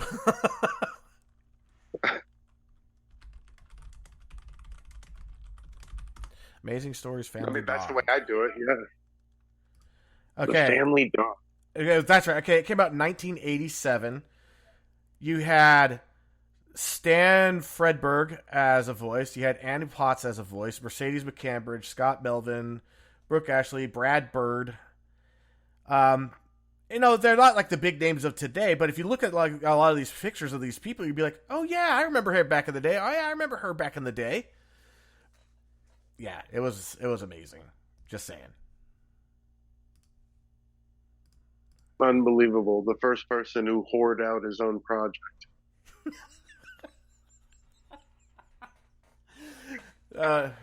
Anyway, Yeah, Yvonne, you had to no, no, bounce, no, no. and You Kat was gotta asking too love about. Tim Burton. I love Tim Burton. I do. I Yeah, do the find it. dude's mind is on another level. I'm glad he's finally trying a sequel. I'm nervous, but at the same time, it's Tim Burton, so with the whole Beetlejuice 2 thing. And Look, I loved Ivania Beetlejuice growing up. and Ivania's got an early viewing for the new Avatar. Oh, oh, shit. Does that come out this week or in a week or something? Let's see if I can find out. I haven't even watched the original Avatar. It's one of those things like I've seen the story before, Dances with Wolves. That's exactly what I said when I finished the movie. Ferngully. I think it fits. I think it fits Ferngully better because in Ferngully they change your size, and in Avatar they change your size. Oh, that's interesting. I didn't really think about that, but yeah, you got a point. I have heard Fern Gully as well, but yeah, as soon as the movie ended, I took off the 3D glasses, looked over to the person I came with, was like, I've seen that movie before. It was called Dances with Wolves. They even used the same word, savages. There you go. I don't see any release date information for Avatar: The Ways of Water. The Way of Water release date. December 16th. All right, folks, you are 10 days away. No, 6 days away, sorry. We are 6 days away from it. Nice. So I was thinking about going and seeing that on Christmas, actually. So one thing I did want to bring up, this is something that's unique to us because we run podcasts. And I think it'd be good just to kind of give a little insight. It's just the mental health toll that running a podcast actually brings because no one tells you about this stuff. No one tells you about the effort that you have to put into to kind of edit it, constantly listening to your own podcasts. Well, that's your aspect because mine's live. Yours is pre-recorded, so you have a totally different perspective. That's also very true. Yeah, we've never done a live podcast, not once. All pre-recorded, all edited, but like our words aren't edited. We're not editing out things that we've said. We kind of stand by what we've said. Sorry, I just swallowed wrong. No, you're all good. Oh, It's that's hilarious. It's not easy to breathe when you're drinking. I should try not aspirating. But I mean, as you're saying, you're listening to your own. It's yeah. You have to listen to it back just to make sure that it's good. Make sure there are no funny parts in the audio. But also we're listening for any kind of dead spots in the conversation. Anything that maybe just doesn't matter to the conversation itself and maybe got a little off track. You don't want to have that kind of stuff in there. We're minimal about it, but we want to make sure that it all flows as well. Yeah, you still want to put out a good product. Yeah, exactly. It's not tailored as much as people would think when we say editing, though. A lot of it is just listening to it back and making sure the audio is good. Right. And I mean, then you also, because yours is pre-recorded and as you guys just kind of riffing on things, you were saying too, if you don't research, so you have to commit that time. So you have, Yeah, that's a every day of the week kind of thing. It has to be, especially when you are delving into deep subjects. We had some of our best episodes have been our deep research subjects too. Things like the disappearance of Malaysian flight MH370, oh, that's which a my good story. I want to find, send me your link to that podcast. I want to listen to that. I don't have access to my links anymore. You just have to look up my podcast. Ah, okay. Yeah, I lost the links to my podcast. My email screwed up on me, so I don't have those links anymore, or at least access to them. Oh, Like you they're got to get still that there in fixed. my email. I just can't do anything for it. I am working on that. I'm kind of going back and forth with their email department now. So Good. their email department, because that's all I'm getting is emails. But I mean, I could just imagine that. I mean, you're researching where I'm trying to get people to book to come on the show. Yeah, So yeah, I get it. It's a bigger time sink than, and I'm not saying that's a negative thing, but it is a time sink that you don't yes. think about ahead of time. No, it's actually something that I've just recently come into because we have started doing some interviews, and yeah, it's been kind of touch and go trying to get people to be there because like we're all three present at the podcast studio. Call it a studio. It's actually just my best friend's house, but it all works out, But yeah, we just have people come over and join us. Like it's all good. Um,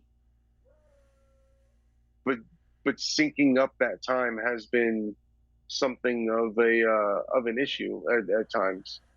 Just making sure that everyone's good and everyone knows where to go, and then the time itself and actually recording the podcast. Like that could be 3-4 hours sometimes. Um, And then the longer that recorded part goes, the longer your editing session. Yeah, most definitely. Which is, in the beginnings, it was a lot harder too because we had different equipment and the sound was, it took us a while to dial in our sound. That was the main thing that mattered to me because we didn't have video. Like, if your sound's off, you're gonna struggle at that point. Oh yeah, I get that. And but yeah, once we got that down though, it was all good, and we were able to kind of move forward and actually start to progress with the topics that we were talking about, and possibly some of the conversations that we were talking about. I mean, these are guys that we've had conversations through years, over years, just adding on to the same conversation that we revisit, every month or couple of months or however long it takes us to revisit the topic. So it sounds like it could be something that's like a current event that's evolving over time. Some of these are, some of these are abstract topics. Some of these are kind of ideologies. Some of these are our own research that we're doing. Some of these are our own theories, and then sometimes it really is just like the evolving current situation and how did we get here. Remember when we were talking about this and now we're here. Right. Like it's just kind of a, well, how many times it's also like it's like tracking our own growth within the conversation as well. So I'm going to ask you a personal question. Feel free to not answer if you don't want to. How old are you? 38. All right, yeah, I'm 45. How many times in recent years have you said to yourself, we didn't even joke about this because it wasn't even a fucking concept before, and now it's every day. How the hell did this happen? Not too often. Those words, but yeah. But yeah. Yeah, I've been saying things like that a lot more lately. Like, how did we get to the point where shows are being canceled because they make fun of the news and you can't make fun of the news anymore? Not because of some legal liability or some censorship, but because it's literally too farcical to make fun of. Right. How did That's satirical sites that's what they are, literally satire, get banned from social media because they're satirical? What? yeah. How does how does that help anyone's psychology, especially through a pandemic, where you lock people in their houses? Like, come on now. We are so much better of a species than that. Oh, And you ready for and this? You just segued into something I've been sitting on. okay, okay. So this came out March 2nd, 2022. COVID pandemic triggers 25% increase in prevalence of anxiety and depression worldwide. 25% increase there. From February 2021, the implications of COVID-19 for mental health and substance use. During the pandemic, about 4 in 10 adults in the U.S. have reported symptoms of anxiety or depressive disorder and share that it has been largely consistent, up from 1 in 10 adults who reported this in 2019. Wow. So that's a 400% growth there. Yeah, just in, people that are, feeling antsy and cooped up. Yep. And they can't talk to anybody. So they have no way of venting their frustrations because you don't want to do that to loved ones. Nope. But me and my former roommate, we were actually talking about that during COVID because we were living together during COVID. Like, how many abusive relationships got locked up with each other? How many kids going through physical abuse from their parents got locked up with their parents during COVID? I was like, damn. No one's even thought about that. Oh, I remember talking about that in so March 2020, the lockdowns came. By April, I had heard that and went, oh, shit. And also, on top of that, here's another part to add on to that. The abusers are more stressed out than they were before the lockdowns. Right. That's kind of what I was thinking, too. So we're doing, it's not just like, oh, it happens more frequently. We're talking exponential growth. Here we go. Yeah, we're talking like you can't get away now. Yeah. And they're frustrated and mad because they can't leave. They can't do something other than. And so the abusers are going to be more abusive because they're pissed off now. It was such a bad cycle, such a negative feedback loop. Yeah, and you wonder why people lock themselves in the room because maybe that kind of became the default during those 2 years. Yeah. Let's see. Boston College researchers found reports of anxiety increased to 50% and depression to 44% by November 2020, 6 times higher than 2019.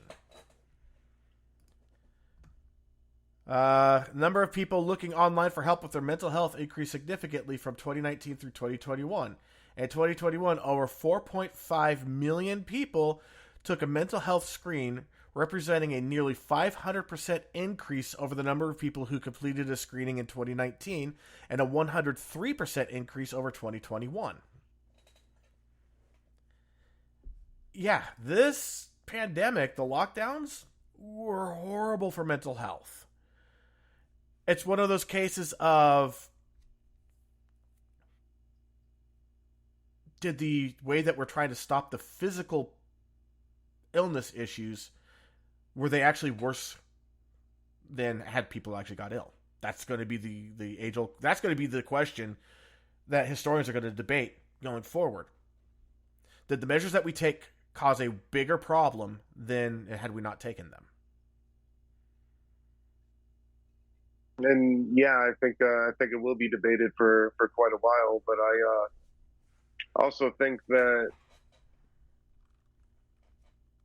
they didn't even think about the mental health aspect of any of the policy decisions that any government was making. No, clearly. No one thought about the kind of effect that it was going to have on children not going to school, to these abusive relationships that probably continued to happen, and to just the overall mental health and mental acuity of people.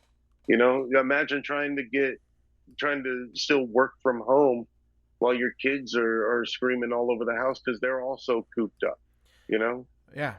And I mean, I even the imagine that. CDC and Mayo Clinic teamed up together to come up with here are some coping tools during the pandemic. They didn't come Right, out until a year and a half after the lockdown started.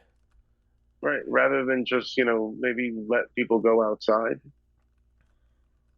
like tell people how to be safe, but maybe let them go outside. Like, is that so bad? I mean, and The also, air is not trying to kill us, right? The and air is good. Okay. right, and let's also be fair. COVID affected adults disproportionately more than children. Children should still have been allowed to go and play. Now, Oh yeah. I'm not saying that they should have full socialization. Like I'll go into the ball pit at McDonald's again. I'm not gonna saying lift all of it, But hey, but let kids go outside and play. At least let no them play outside in self-respecting their own adult wants to yards. go into the ball pit. No, God, no. God, no. I mean, before all of this, no self-respecting adult wanted to go into the ball pit. That in and of itself is a cesspool. Yeah. Yeah. All right, let's see here. Dun, dun, dun. From let's see, the COVID-19 lockdown and the increased violence against women, understanding domestic violence during a pandemic. There was definitely an increase. We have studies. Kat was asking, so I am answering. Published online August 25th, 2021. So a year and a half into the lockdowns, we started getting data about, yes, there was definitely an increase in domestic violence. They were focusing on women, but let's face it, if women were getting more abuse, so were children, so were men, so were everybody. That's just the abusers abuse. And Ivania's crying because apparently I did not close the podcast, so this entire time I had been showering with E and Muzzy, and they both ignored me. Well, you weren't typing. How? Yeah. What? We can't hear the shower, right? Right. And Scott was saying everyone got cabin fever. Yeah.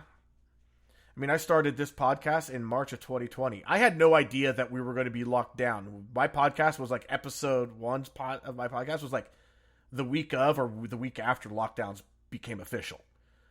I had been planning on this podcast since like November or December, and had just been going through and like getting myself ready. Do I have the equipment? Do I have the hosting? What kind of podcast do I want to do? Who is my ideal listener? And I chose myself to be the ideal listener. If it appeals to me, then the audience that's listening should have things that appeal to me. Because I'm consistently me. If I do a podcast that does not interest me, I may lose a lot of listeners. And I learned this when I was writing music earlier on. Yeah. When I wrote music that I enjoyed and I wrote for me, my fans loved it. When I wrote music I thought my fans would love. Yeah, and I completely agree with that.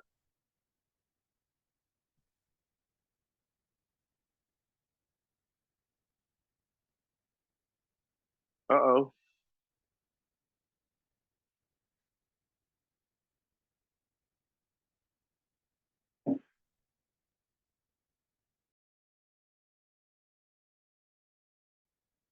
Yeah, there was a tiny little glitch there, but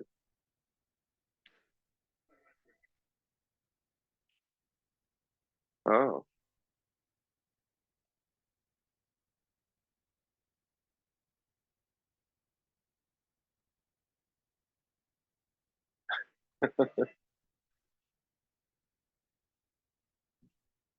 Are you hearing yourself at all? Because I hear you just fine. I use my internal microphone and it works, but then it picks up you because it just my external audio interface just crashed. The drivers for it. Oh my God. So now people are going to be getting an echo because they're going to hear.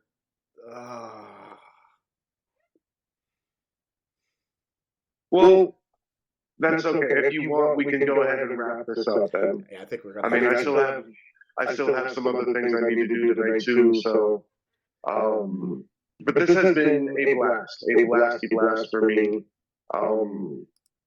I enjoy talking brain, anything, including mental health and mental awareness. And if I could just end with one thing, people, there is somebody out there who loves you. There's somebody out there who cares about you. Even if you don't know that, somebody cares and somebody will listen. Doesn't even matter who. There are even plenty of us podcasters and YouTubers out there that will tell you to hit us up because we'll listen if nobody else truly will. And that's part of the reason that we have a Discord for our podcast is because we are a mental health podcast.